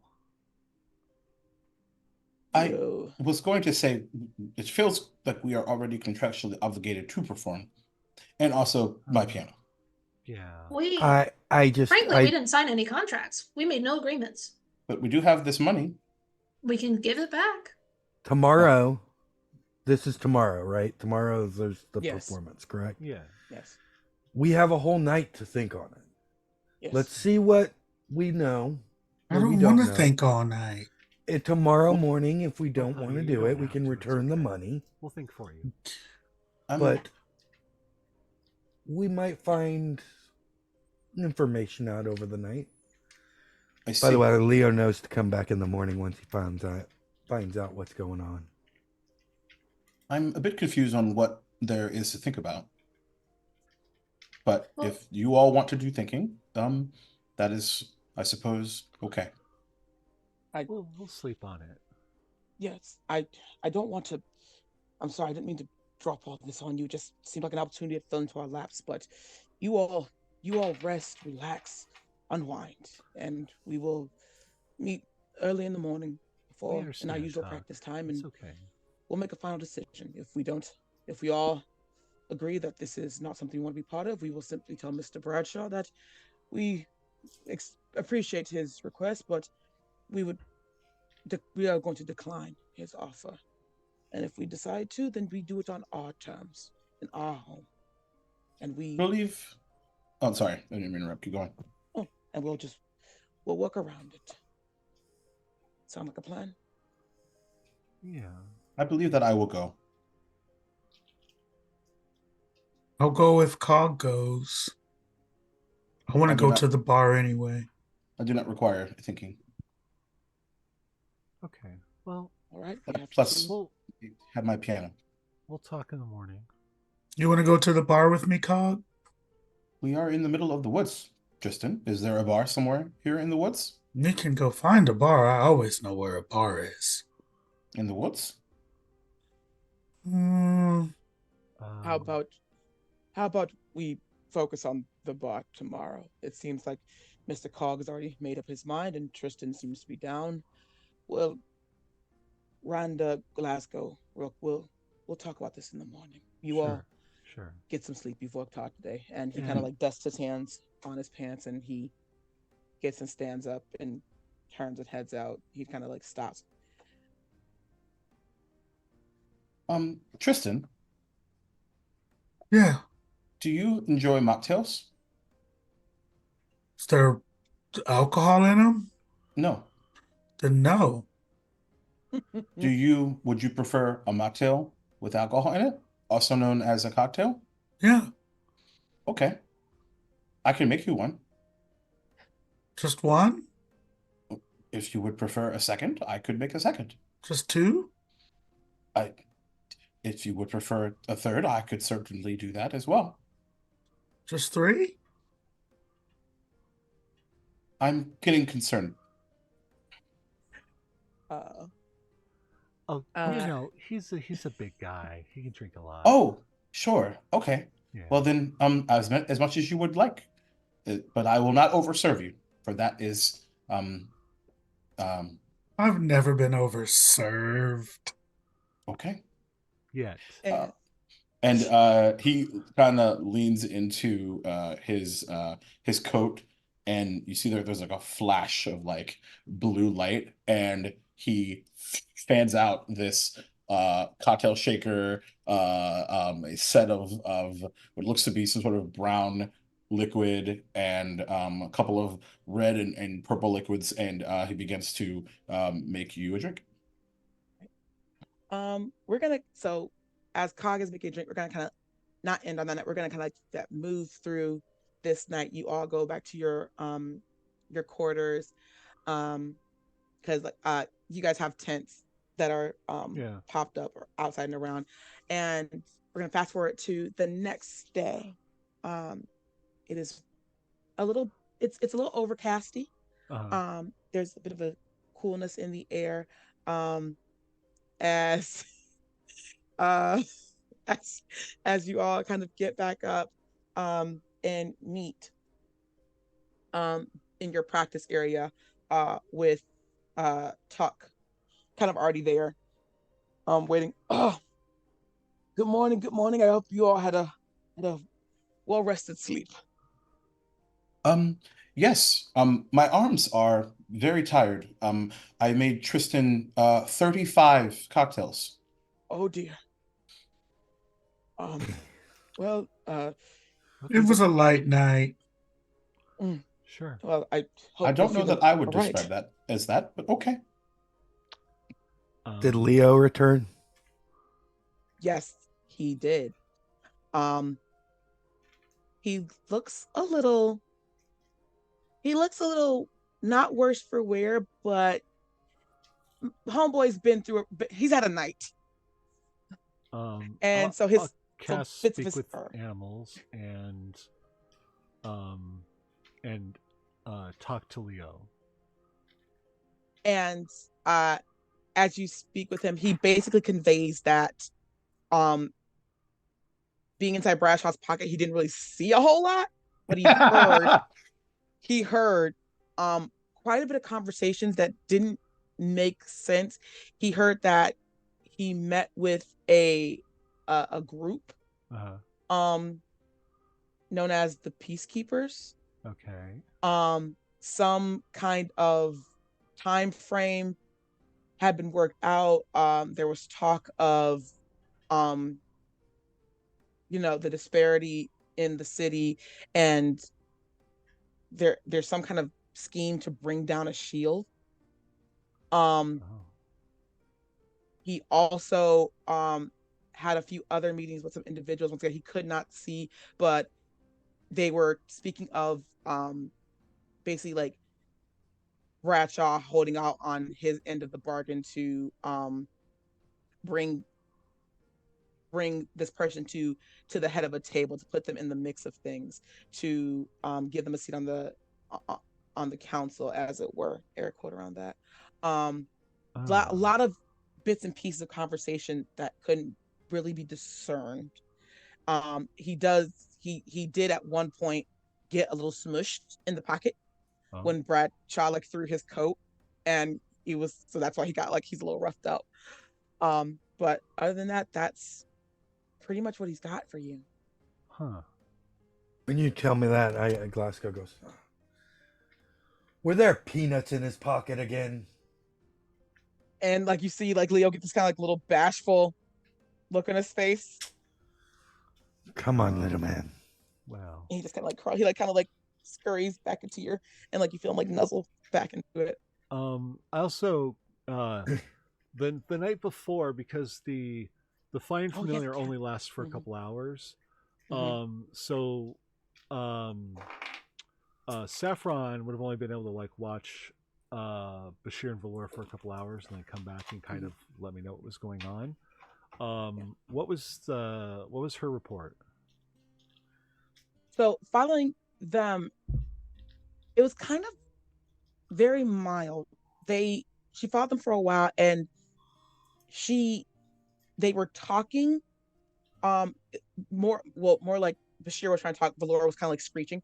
Oh yeah. And just about how excited she was, how um Bradshaw like takes her breath away. And just basically it was like gushing over Bradshaw, like fangirling hard.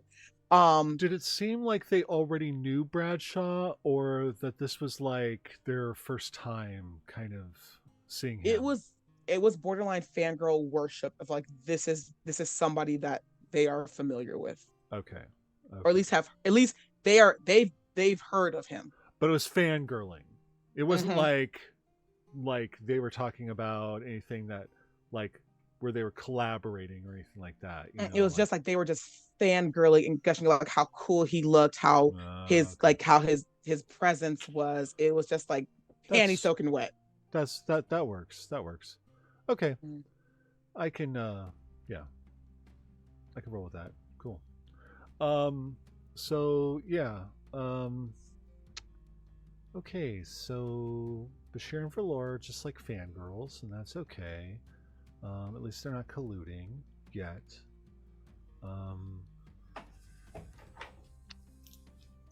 That Peacekeeper thing sounds really familiar. I don't know why. I don't know.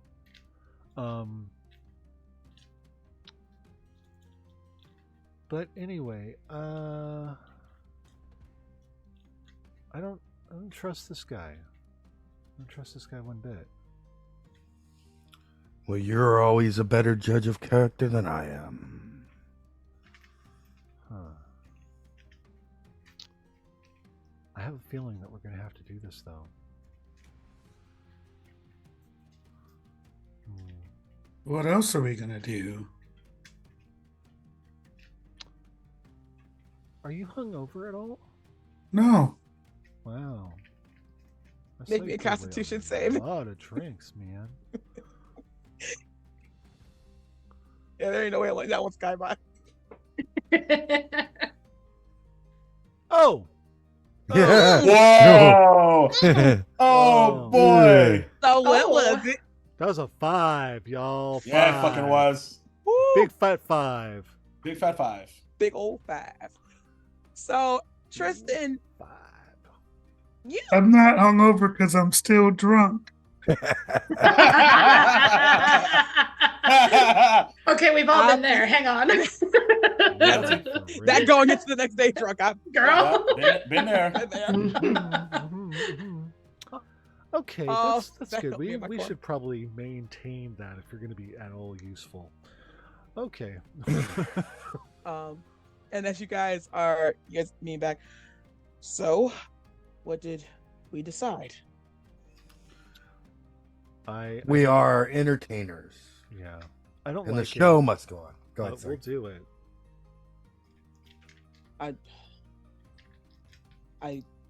I know this isn't ideal, and I want you to know that the minute, the instant, the second I even suspect there's trouble, we're out of there. No questions asked. We'll give the money back. Write an apology note. I don't fucking care. We'll get out of there. My priority is your safety. Hey. It's fine. We're a unit. I go where the show goes. But yeah, you and I both know that we need this, and things just have to be the way they're gonna be. But I'm gonna make sure that this show goes on without a hitch. I gotta I gotta start prepping everybody for what's coming up at 2 p.m. today. We've only got a couple hours, so For 1 second, Carlotta jumped up in my ass, and I almost was like, "We got to give what money back?" I forgot what character you were. Wrong campaign. Wrong campaign. Yeah, Wrong this whole oh, you don't campaign. want Rot here. I'm sorry, you do not Oh. want him here. gosh. No, leave him where he is over there. So, so Tuck leaves you to your morning preparations. Rook, you are in the thick of it, trying to prepare this impromptu show. Since it's gonna be out in the open, no tent. Um, just kind of street performance. So you are running around like a chicken with the head cut off. Mhm. You guys are, I'm going to assume, running through your performances, running through your stretches. Valor and Bashir are rejoin you, and they have a very upbeat and very just giddy attitude. And uh the day goes on, and about 30 minutes before the show is supposed to take place, Bradshaw appears out of almost thin air, but it's the dimension door as he steps through. How'd you get here? Magic. And he kind of walked past us. Well, Ringmaster Tuck, I see that we are all prepared for our show. I'm so glad that you took my offer. And he gives like a big toothy crooked grin. Now, as I said, I have made all the necessary arrangements. You will not be bothered or harassed. All the proper litigations have been taken care of. And he kind of like flashes a kind of a coy smile to Rook. So I hope that does take some pressure off of you. Um, I would like to sometime before the show, not during. I've got too much to do during the show, but I'd love to pick your brain on how you've organized such an event so quickly. Just one organizer to another. Get some tips if you don't mind. It's important to me that uh, I keep on the level with all of the new ways to organize events. Of course, I have many connections. I'd be more than well happy to share them with you, but that's a conversation for another time. Much Anyway, appreciated. anyway, and he kind of like he creates his dimension hasn't closed yet. Well, I would say that showtime is upon us. If you'd be so kind, the dimension door will lead you to your venue. And what do they say in theater? Break a leg. I don't want to break a leg. No, Yes, no, it's a I figure also of would speech, prefer Tristan. not to. Oh, A figure of see. speech. We say it all the time. Go through the door. Come on, everybody, let's go. Start your Mr. stretches. Bradshaw, Let's go. was my Yes. piano sitting in the street all night? Is there moisture on it? Was it polished? Has it been taken care of? It was protected. I made sure of it myself. Okay. Because if it sounds a second out of tune, I will be following up with you. I'd have it no other way. With a frown, he goes into the door. And yeah, dimension door up, and everyone goes through. Yeah. Rook is going to be sure to be the last person through the door to make sure all of the security that needs to be there is going to be there. Yeah. Executive producer Rook. I'm gonna Absolutely. say, Rook, get on my shoulder. All right. It flies all the way up. Boop. And Someone's gonna get yep, their leg sure enough, broken. you go through, and the door closes behind you, and you are out in the middle of the city, kind of the same bit of when like Tristan walked through. You people who are walking by see this, and they stop as this cacophony of people in bright costumes and of different variations and sizes step through. Talk is kind of like almost like a parade leader, leads you all through, and he kind of like starts this grandiose speech. Welcome, welcome, welcome, all fine citizens of Okeechobee on this lovely day. We are the Marvelous Mystery Theater, and we are here to astound you and delight you. Please gather around, come one, come all, come see the majesty that is our theater. And people are kind of like looking very awkwardly. You see some little kids going like, "Mommy, mommy," and like trying to drag their parents with some resistance. Um, you do see from where the shield is up, you do see there are some very nicely dressed people there, very high up people. They are standing behind what look to be their own personal security. But they are out and they are standing not far from the shield. They can still see you. But they are you can tell that these are people who come from money and come from wealth, and they have their handkerchiefs up by their nose as the smell permeates through the city. Some of them are looking quite terrified, and just very anxious and tight as this performance starts to get underway.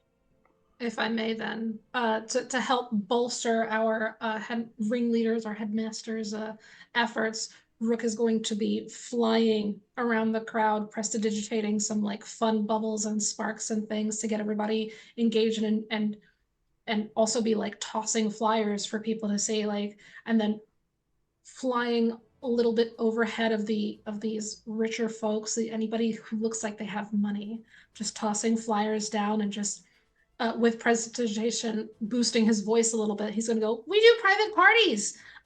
Please come give us your coin. We're wonderful benefactors of the arts, and please enjoy our show.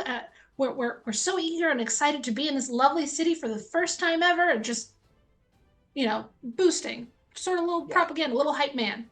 Yeah, and it definitely works. You can just said like the children are said starry eyed and just are like taking off, leaving their parents, like trying to get closer looks.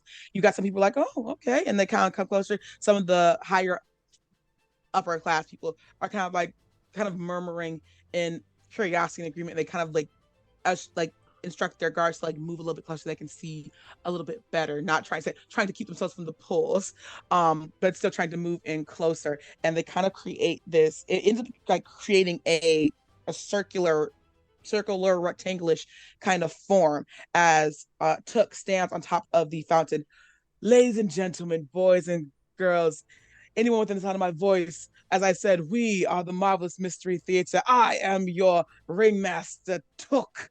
And to start us off, please enjoy the musical stylings of Mr. Cog." And he leaves, and Cog, you are up. Hmm. Looks around. I assume the crowd is probably a good 10x of what he experienced previously. Yeah. But you can see them this time. And he makes a point to look at everyone, and probably for an actual like another several seconds longer, so it's actually kind of awkward, but he doesn't know that. And then he moves his tails and then has a seat and begins to go to town, similarly to earlier. This time with a bit of an extra flair, like there's like an additional like percussion sort of in this, and we'll add in like there's like a minor illusion of like almost like a like just for a second there's this like almost like another piano like in the air, and so it sounds like it's like dueling pianos. So go ahead, roll me performance check with advantage. All right. How's a 30? Shit.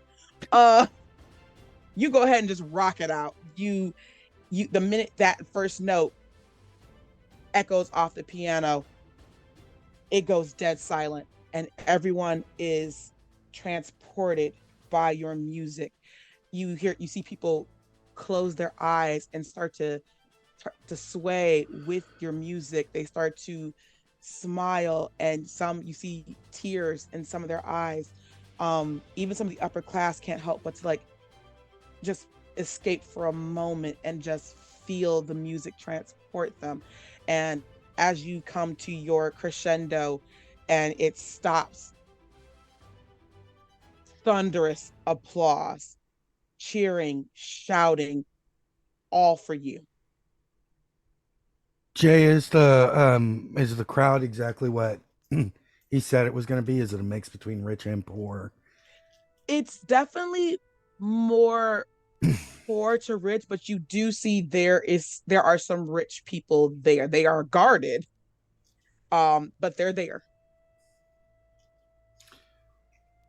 Okay. And once again, stands up, takes a bow. And Took comes. Our Cobalt Concerto Cog! Isn't he marvelous, ladies and gentlemen? Such powerful sound from such a small person. No offense, dear boy. And, It is and simple skill Yep. and talent. and you head back over. You guys are kind of like a little like you guys have kind of carved out like a little area for yourselves. Little green room in the middle of the Yeah, fucking little thing. green room. Yeah. And Took steps up. Next we have our terrific Titan Tristan. Tristan comes out and he's wearing a purple bejeweled kilt Oh. and Hot. is doing his normal act. And when he gets to the part where he does his transformation, rather than being menacing, he gives like a puppy vibe. So he's like jumping around and he's like wagging his tail, and he goes up to one of the kids and like gives nuzzles and is being more family friendly. Nice. Real quick, right before you went up, as Cog passes Tristan by, he'll look up to you. Less kids this time, and then he'll give you bardic inspiration. Nice. So yeah, Tristan, go ahead, roll a performance. Yep, and add a D8 to it if you want to. Yep.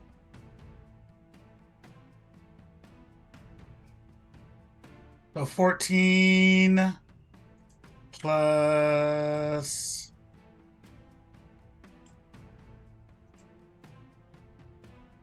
8. So damn, max Go ahead. on the inspired. Let's go. So 22. Yeah. So this time around, completely different vibe. The puppy act is so damn endearing. Like everyone they just melt when they like when you first start cutting yourself. It's kind of that shock and horror. And they start like you see like parents covering their kids' eyes, some adults are covering their eyes, and then you immediately go, just sick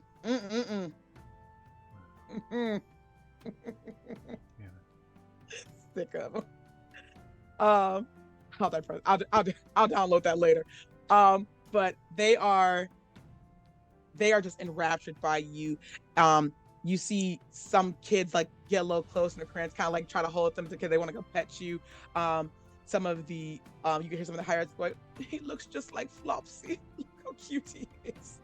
And like you just have them eating out the palm of your hands. And as you finish, Tuck goes up and kind of like gives you like some really good voice scritches.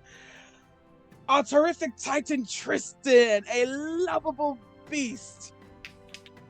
And as he walks by, he sees Glasgow there, and he goes, "I hated every minute of it, but that's how it's done." I love that. And yeah, he kind of got, well done, my boy, well done. How are we feeling, ladies and gentlemen? The crowd like cheers and everything. It's like they've gotten way more involved. There's still that divide, but it's the atmosphere has shifted. It's very light. It's very it's joyful, and everyone's intrigued. and comes out next. Next deck needs no introduction, but I'll give them one anyway. The great Glasgow and his wonderful assistant, Rhonda. Yeah, Brand, I don't know what your last name is. Oh Jesus, y'all listen. I'm about to take a side. If they don't stop with these damn gunshots. Please. Oh. Oh yeah. Yo. Yeah. Oh yeah. Yeah. Considering where you I live. feel you. Good Lord. Yeah. I feel you, man. I feel Yep. you. Yeah. Take a moment. That's a lot. Totally. Yeah. But yeah, Glasgow and Randa, you're up. Ladies and gentlemen, boys and girls, children of all ages, prepare to be enthralled. Prepare to have you shiver in your boots to the power of Ronda Rumblebelly. And this is like our alternate entrance because I don't want to use my spell. Oh boy. I don't want to save my Yeah. spell slot. I can get back into this. Here we go. Yeah. Oh, that hit me harder than I expected. Okay. Damn it. Aw. Oh.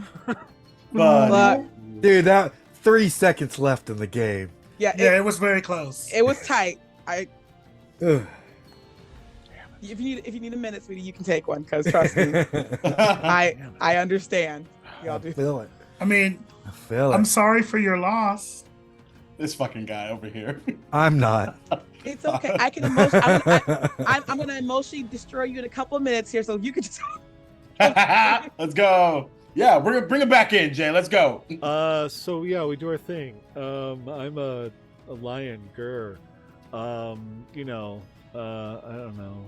So instead of me coming in on my little dance, this time Rhonda jumps out like Scar first.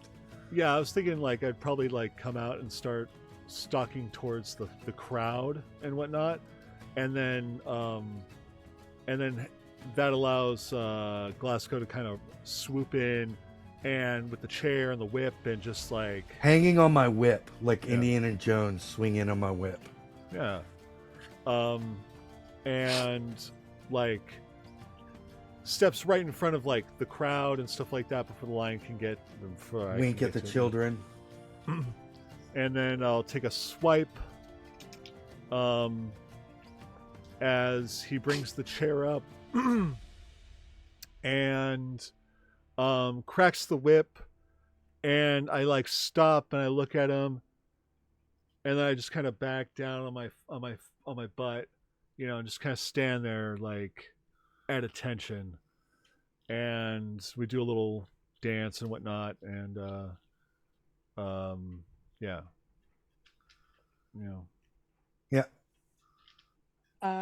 Nice. Go ahead and you both go ahead and roll me a performance check. Okay.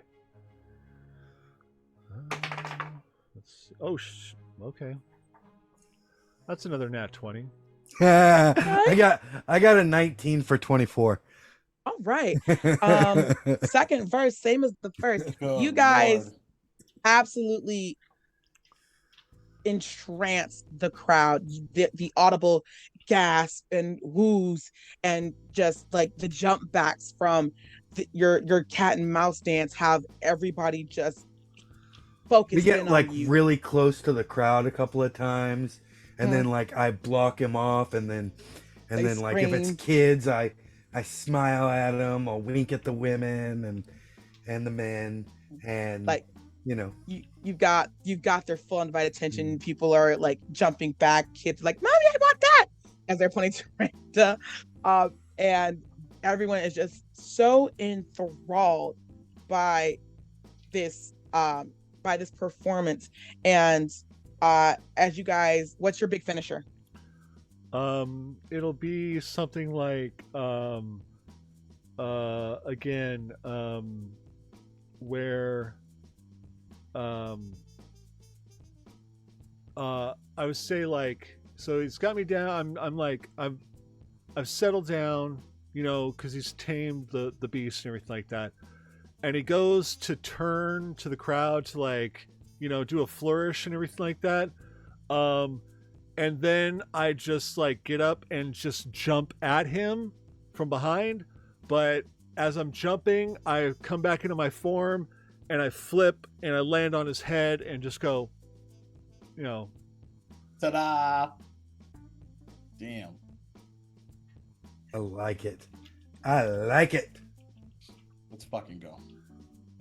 And as you guys do this big finisher, the crowd just goes wild. They just go ballistic. People are screaming, they're crying. Somebody kind of faints a little bit. That makes sense. Like full on Cabbage Patch guy from Avatar. Or no, when they were Kyoshi reference.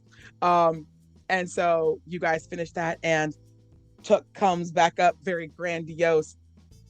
Well, now, isn't that a feast of the senses? Once again, the great Glasgow and Randa Rumblebelly. And they all just thunderous applause. Took, and you guys exit off, and then Took comes back up. Our last performance will definitely transport you to places beyond your imagination. These beautiful beauties will capture your soul and maybe even stir your heart, and perhaps for you fellas, your loins.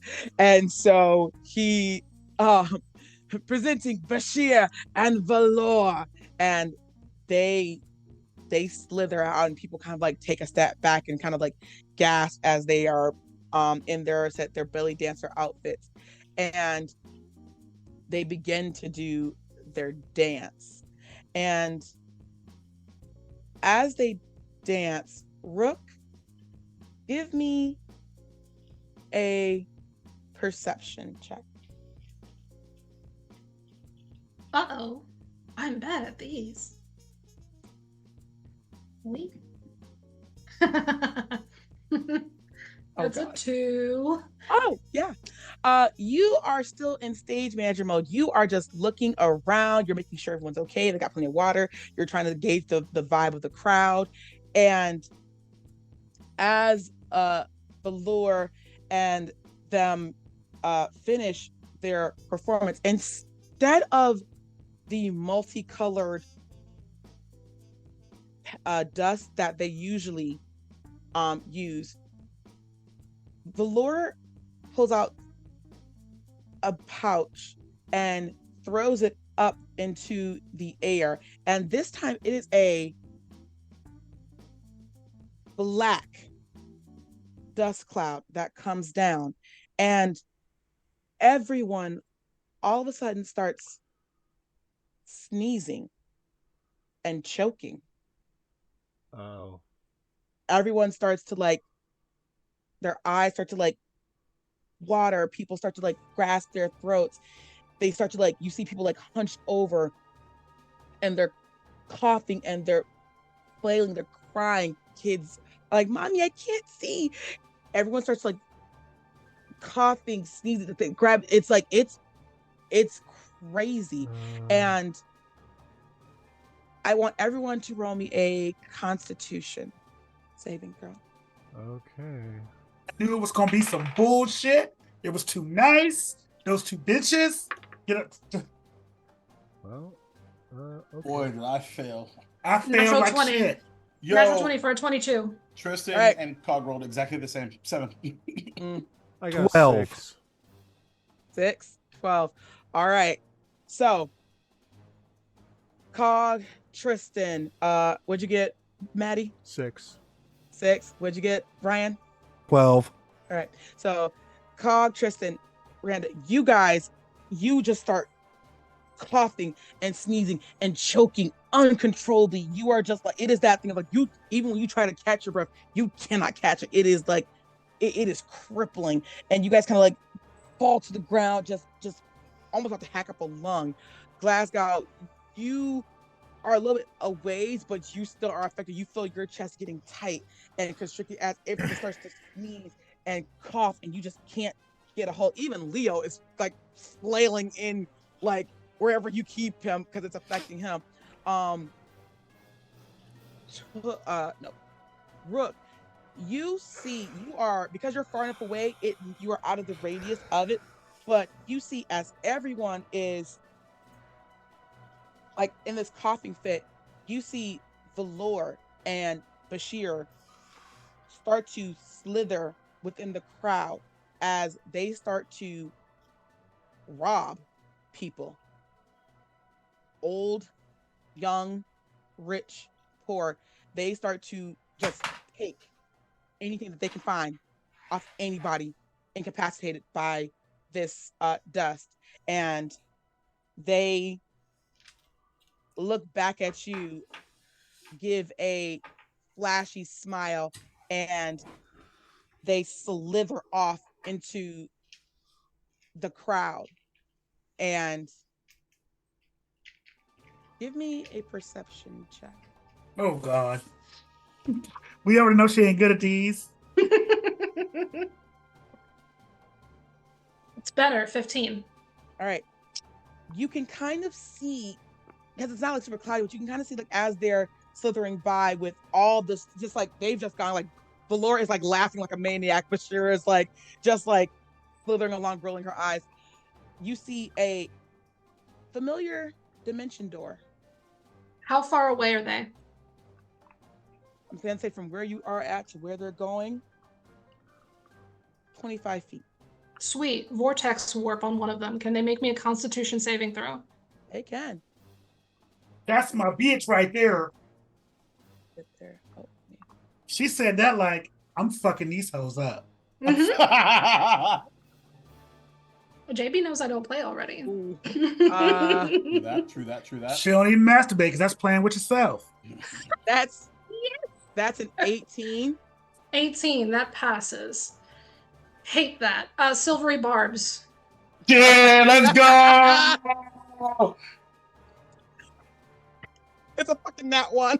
Bitch, come here. Get over here. Exactly. Thank you, Ryan. Oh, Jesus. Okay. So yeah. You Vortex and you. What does that even look like? Rook now, knowing that while this is Tuck's circus, it's secretly Rook's circus. Rook now knowing that his friends are in danger thanks to these two bitches is going to open the satchel he always keeps on him. And like, if anybody is near him, any of the stagehands have ever heard him do this, they usually either don't fucking talk about it, or they're gonna lie to themselves and pretend that they didn't see it. Because Rook pulls out this rather large skull from his satchel and he'll put it on and they'll say, "Grandma doesn't like when we're mean to friends." And immediately just vortex warp, and it's just like this large avian arm reaches out from one of the eye sockets of the skull and grabs her and drags her backward toward him. Dude, so Rook she's is sitting so right metal. next to him. Fucking badass. So The as second time in 2 weeks that you made my pussy. so you reach out and this claw like grabs into Bashir and she like lets out like this blood curdling scream as she's like being slowly dragged back, and Valor like looks behind, yells her name out, and then tries to like grab her, and Bashir just kind of like knocks her back. Get out of here. I can handle this. And Valor like kind of like takes a look and like does as she's told and just heads toward the dimension door. Bashir kind of turns herself and like tries to like dig her claws into the ground and try to like hold herself perched. Are we still choking? I'm gonna say it's dissipated by now. I am running straight. Did I see that happen? Did you see Rook Did I do see this? Rook do what she did? I'm gonna say because of where you guys at, you're like your vision's still like a little bit like Weeble, so you're kind of seeing like blurs of it, so you're not entirely sure if it actually is Rook or not. Okay, but I saw someone grab. Yeah. Okay, I'm going directly. I am like full on because I'm still in wolf form. I am going hard towards the crowd, Okay. looking to see if I can see either Valor, because that's her name, or Bradshaw and Bradshaw. Bradshaw Incorporated. That's right. The law Morgan, offices of Bradshaw and Bradshaw. Makes sense. Go ahead Cannon. and give me a perception. Are you in your wolf form? Yep. And roll with advantage on that one.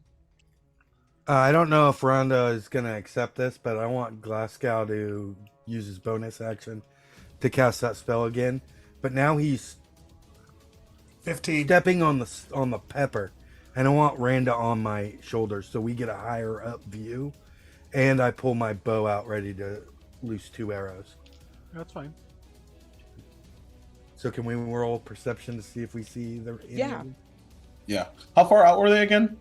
25 feet. Yeah, not too far. Oh, not far at all. Okay. Yeah, No. That's a 19. Perception 18. And I wrote a 15. Okay.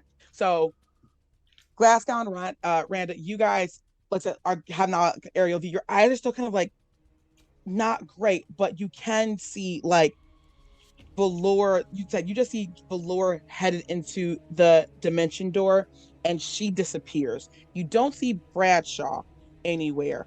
But you can see like that Rook has like Bashir, and you're dragging her back, and that it's dragging her toward as she's like trying to keep herself like anchored in this. So my running speed is 30 feet. Mm-hmm. And I ran towards with a 15 perception. Did I see the dimension door? You did. So how much? What's your feet or what's your speed? My walking speed is 30 feet. So I would have gone directly to where they're at. Mm-hmm. And did I get, because if I didn't make it into the catch Valor, I'm running into the dimension door with her. Okay. So you bolt full on wolf form, haunches moving, you bolt, and just as Valor disappears into the dimension door, you are like probably like 5 seconds behind her as you barrel through, and you tumble out, and you see that there's a hardwood floor and a very opulent, almost like a study room, and there's like a fireplace that's going, and you see a familiar man sitting in a ornate chair with a cigar in his mouth. Well, this is unexpected. And you see like Valor like wrap around the chair next to him, and she's just like crying, just like, we lost Bashir. And he hands her a handkerchief. Don't worry, my dear. We'll get it back. And the dimension door closes behind you, Tristan. What is everybody else doing? I'm going to run over the top of Bashir and 10 feet above them on these pepper dust that they were spreading around. Mm-hmm. And I'm going to whip down around and try and wrap my whip around their neck. Okay. So I'm assuming it's like an athletics, like a normal grapple. I'm gonna say athletics, yeah. Okay. So I get advantage on athletics checks. Yeah. Because I'm a hippo. I'm not doing great either. That is a 21. Oh yeah, definitely. You like your whip like finds purchase around her neck, and like you and she like pulls back, arms still like outstretched, and she's And I'm just gonna yank her towards Rook. Like I'm just yanking her towards Rook with my second attack. all right. I'm gonna see if she can. So another athletics Yep. check, right? Natural 20. Oh yeah, Hey. she Ridiculous. homegirl's not having a great day. You pull with your strength, and you almost think you broke her neck because of how far I back. mean, I you have a 16 strength. I got a big strength. So like her arms like finally like her fingernails like kind of like unclenched from the ground, and she gets yanked back, like ass over tea kettle going backwards, Want her to just land right at Rook's feet. and she does. She just kind of like lands crumple, and she looks up at Rook, eyes just blazing, and like teeth just open and jagged. Just Rook at this point is like cricking their neck, their head, like those little curious birds, but it's a little fucking off-putting because he's wearing the skull of his grandma. Yeah. And Old Cubone looking ass. yeah. Oh yeah. Exactly. You get it. You keep on get looking at I ass. do. And Just immediately a walking Pokemon. Mm-hmm. Love it. he pulls out his quarterstaff and gets it around her neck, attempting to grapple, but like not like doing the strength to grapple, but making the motion. It's going to use prestidigitation to call for the guards, before looking right at her in her eyes and going, "You kept the shroud over us. We don't like that. Me and my family hate that. Every moment of it. Be blinded as we were," and is going to cast blindness on her. And yeah, Con As- 15 saving throw, please.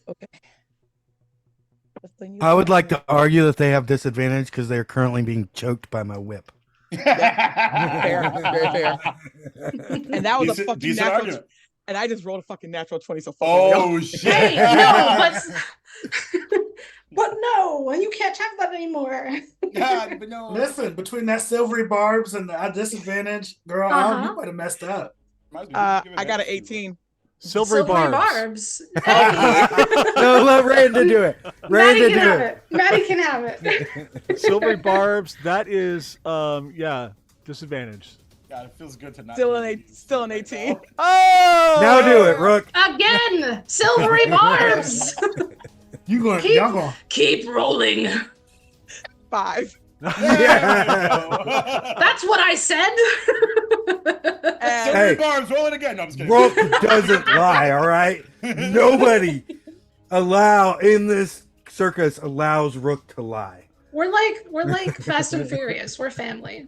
That's right. and you cast blindness, and what does your blindness look like?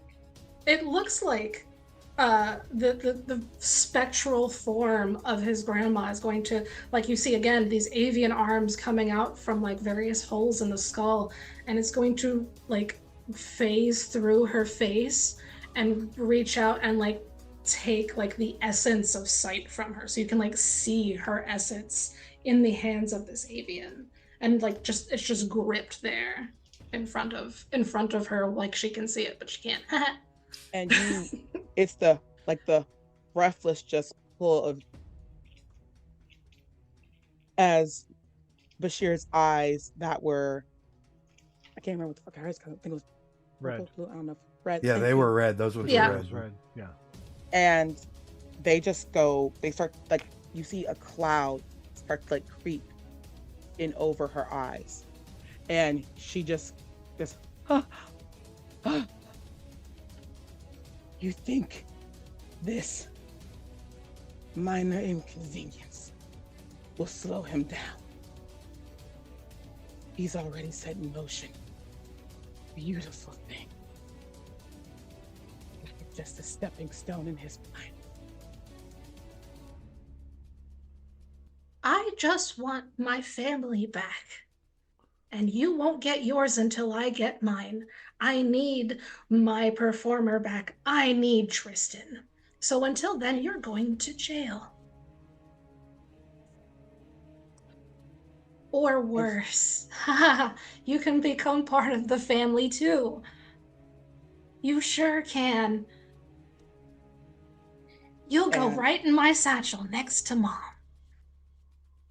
And you see, like, it's still very defiant. It's like defiant and rage.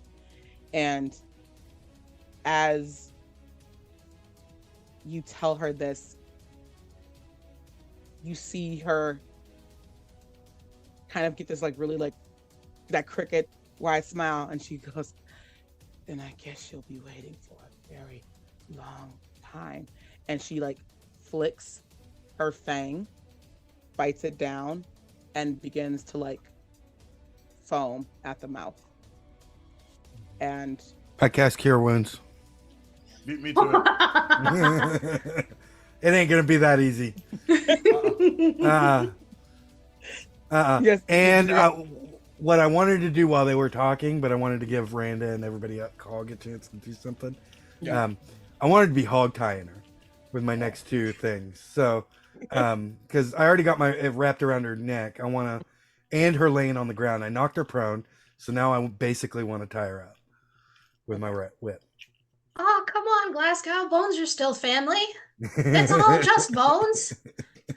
and as you cast Cure Wounds, and she has that healing factor kicks in and like brings her back from her almost near death experience as you're hog tying, she just starts like laughing hysterically.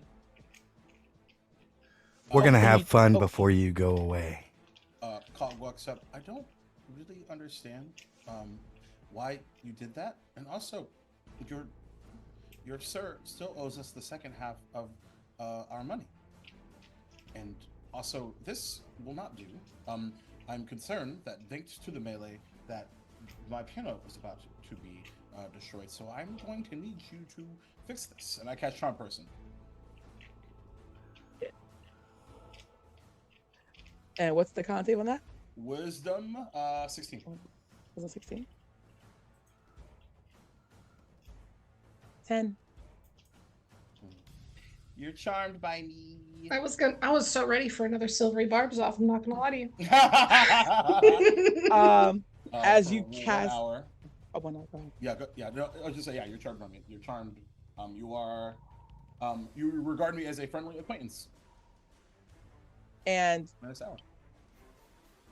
where the cloudiness of her eyes still is, you kind of see like a little sparkle coming to them too, and she kind of just goes limp and just kind of, oh, of course.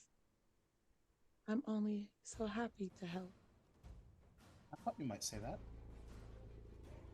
Can you tell us where to find your friend?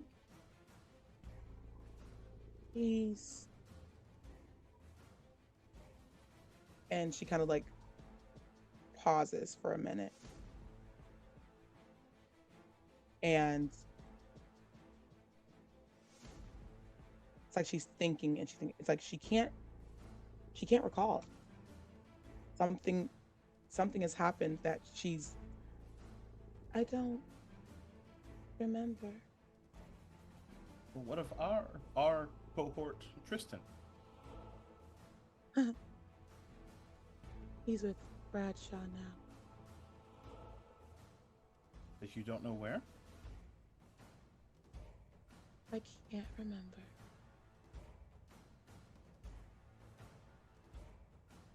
Did we get a location from Leo? No, because he was in his pocket, he didn't see. I Where meant Bradshaw- when he came back, I didn't know if he was getting out. Oh, when he came Yeah. back.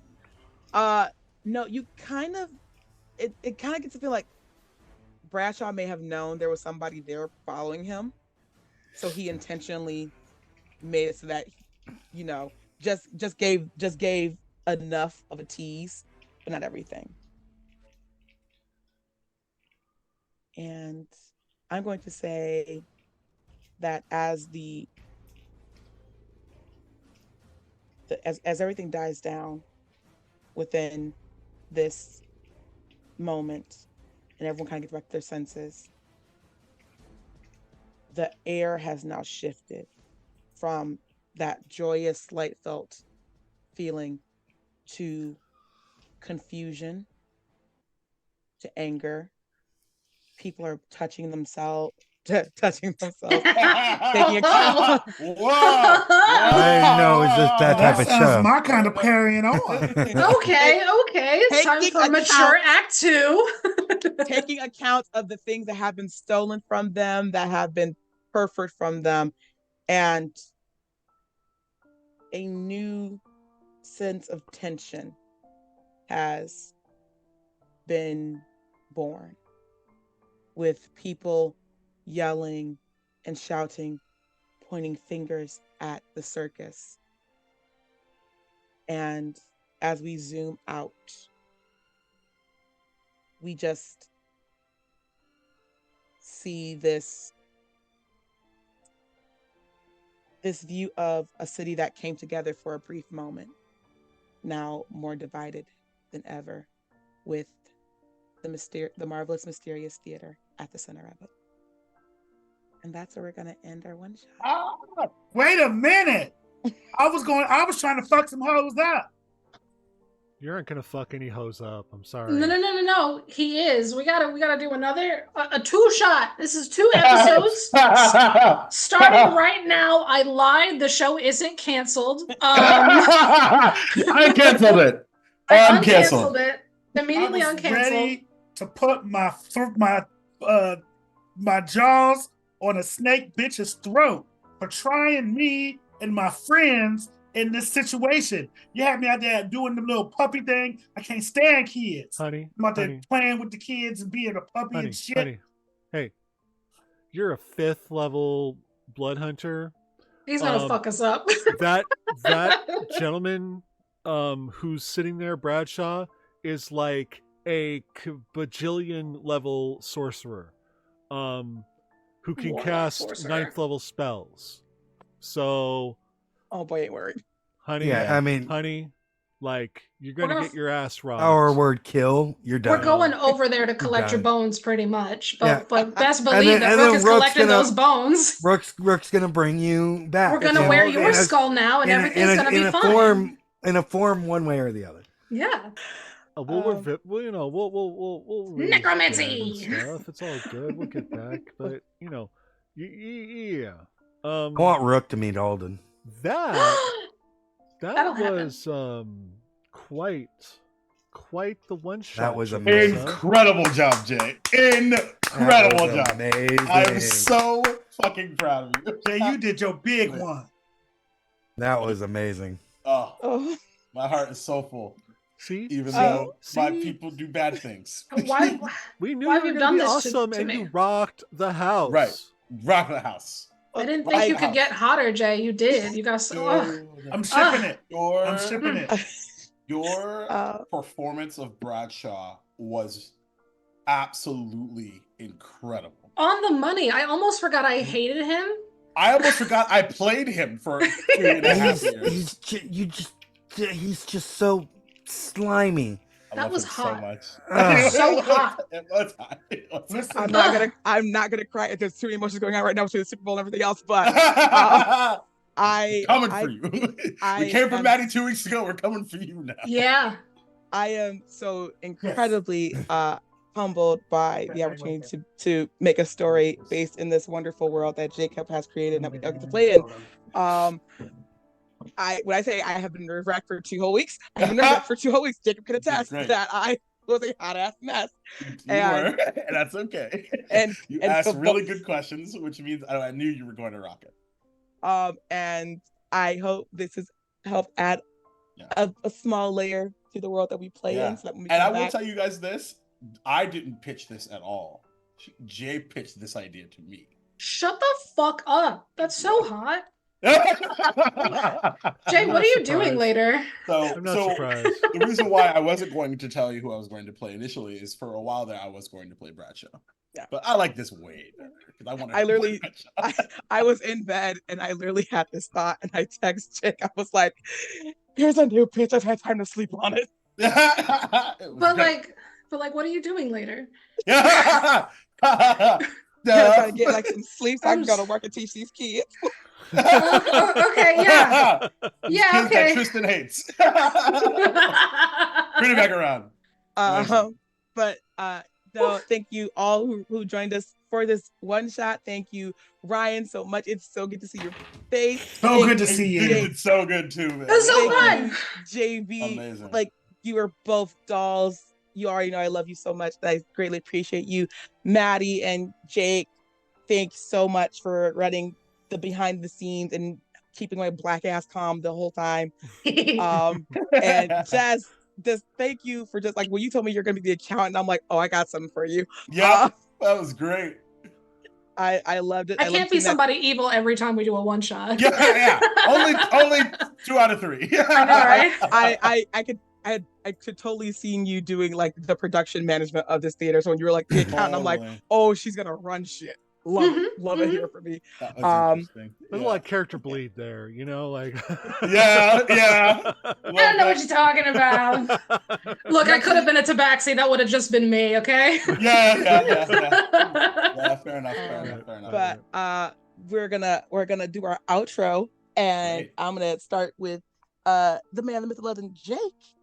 Oh, hi, that's me. I'm Jacob Plick as always, Duval Jacob on the internet. Oh my god, I can't wait for 2 weeks from now because it's about to fucking go down. Because your boy's back in the DM seat and it's gonna be fucking awesome.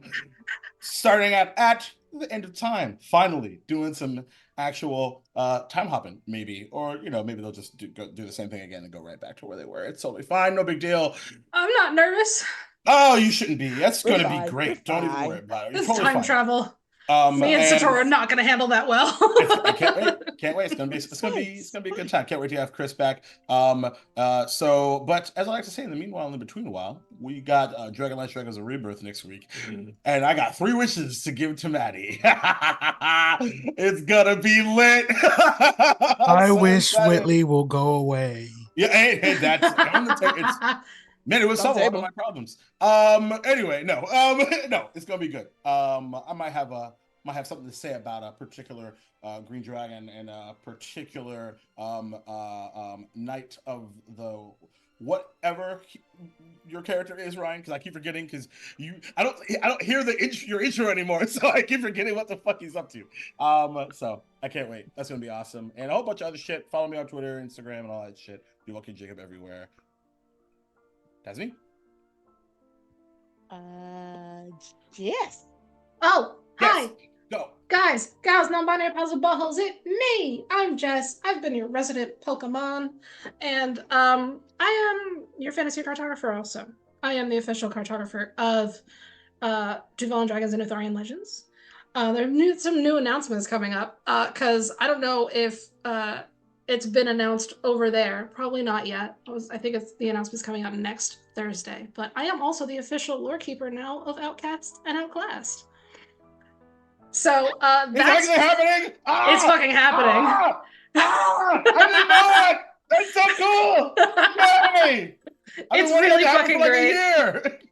It's really fucking great. I've already put in some fucking work. I got a 17-page document from one fucking episode, y'all. Let's go. I'm so sorry. A lot of that is my fault because I blew shit up. Look, last episode was dope though. So y'all should go check out Outcast and Outclassed. Yeah, it's great. Otherwise, I'm here most often, Duval and Dragons, and Dragonlance Legacy of Chaos, where I'm both party mom and the sweetest bean. Catch me soon on Twitch. I'm going to be making my return in March with mostly Pokemon content, but otherwise, also just keep an eye out on my social medias because I've got some more stuff coming up, including lore keeping opportunities, possibly some viable NPCs and monsters and shit that I make because I like to do that kind of thing, and other miscellaneous announcements. I might even have some downloadable maps, some downloadable battle maps. What? Oh shit! Oh Things are shit, my happening. dude. So yeah, freckle sketches everywhere. Follow Yeah. me. Thanks. This was so fun. It was so fun. It was so good. Yeah. Hi, everybody. I'm Ryan at Bay Moran on Twitch, Twitter, and you can find me here on this channel if you can find me. So I used to be on it like every day, and now I had to take a step back. So I got Dr. Where the Fuck every other Monday, which is going great, amazing, outstanding, and I just got this new job, so Yeah. it looks like I'm at least coming back for Call of Cthulhu. Oh, And, that's good. that's my baby. Yeah, it is. So, the longest running show on Maddie's channel, I do believe. It's So close. The oldest. Between these two, yeah. between it's these pretty two, close. it's Yeah. between it's Duval pretty and close. Dragons and Call of Close. Thursday. So, yep, That's I'm crazy. going to be coming back with a new season. I'm working on it right now. So, and then eventually, hopefully, come back to Star Trek, come back to all the games that I had to leave. So, Oh yeah. more Let's little by go. little. You have been missed, and it is so good to get Yeah. chaotic ass in. I actually got to play okay. Duval and Dragons, so I'm Yeah. thrilled. I don't And get I to gotta- play with Ryan anymore. I know. And Sure. sometime in the future, we'll talk a little bit about Yeah, Glasgow yeah. What? I like Glasgow. because I like him. I have some I like ideas. I like him. Baby. That's it. That's all I got. JB, it's you. Okay, guys. So I don't have anything going on. I just have every other Wednesday. I'm here for Cyberqueer 3120. Is it the newest show on the channel Currently. Yeah. Yep. for now?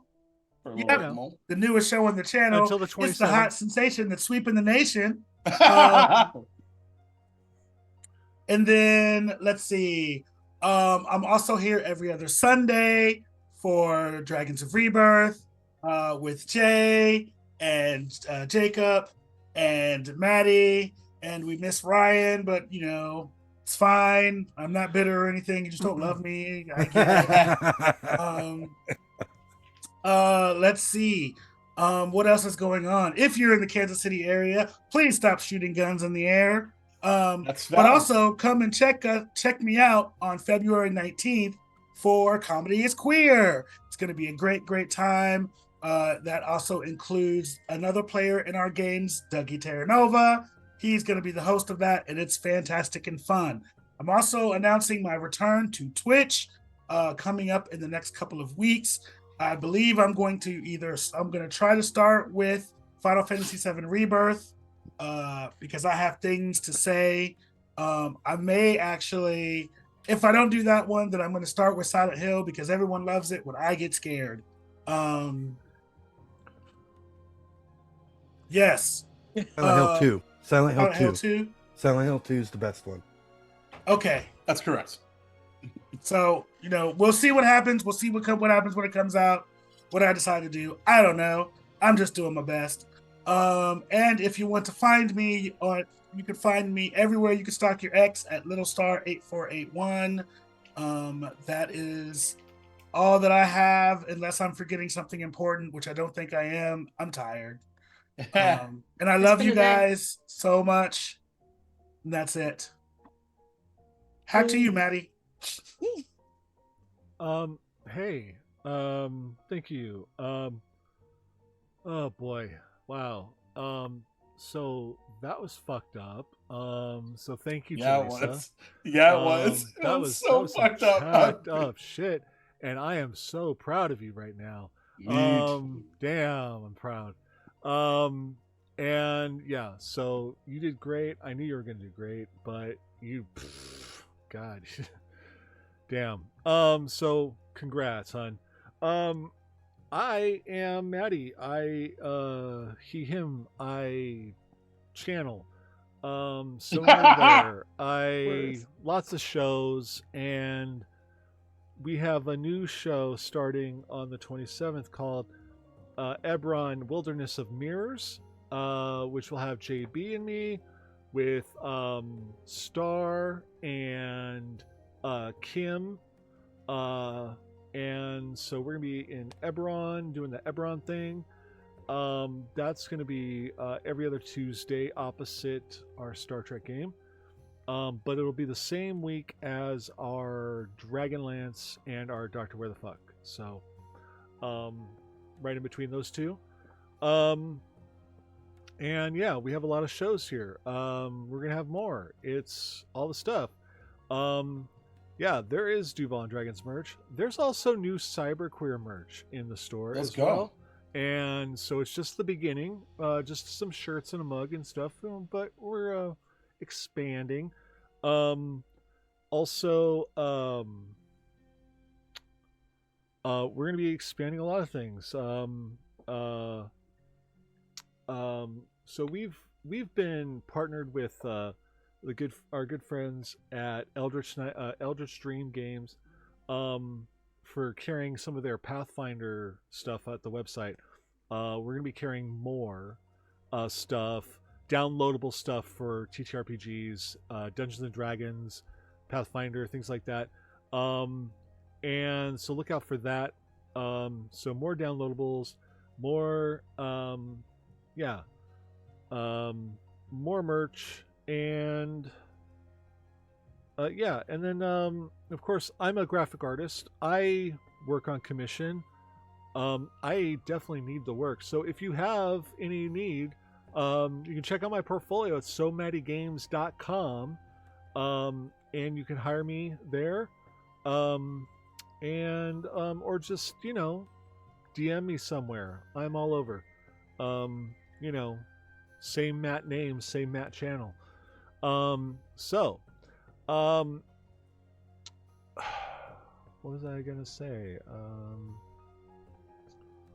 I don't know. I'm exhausted, and we've been going at this for like 4 hours, and and plus pre-production. So, like,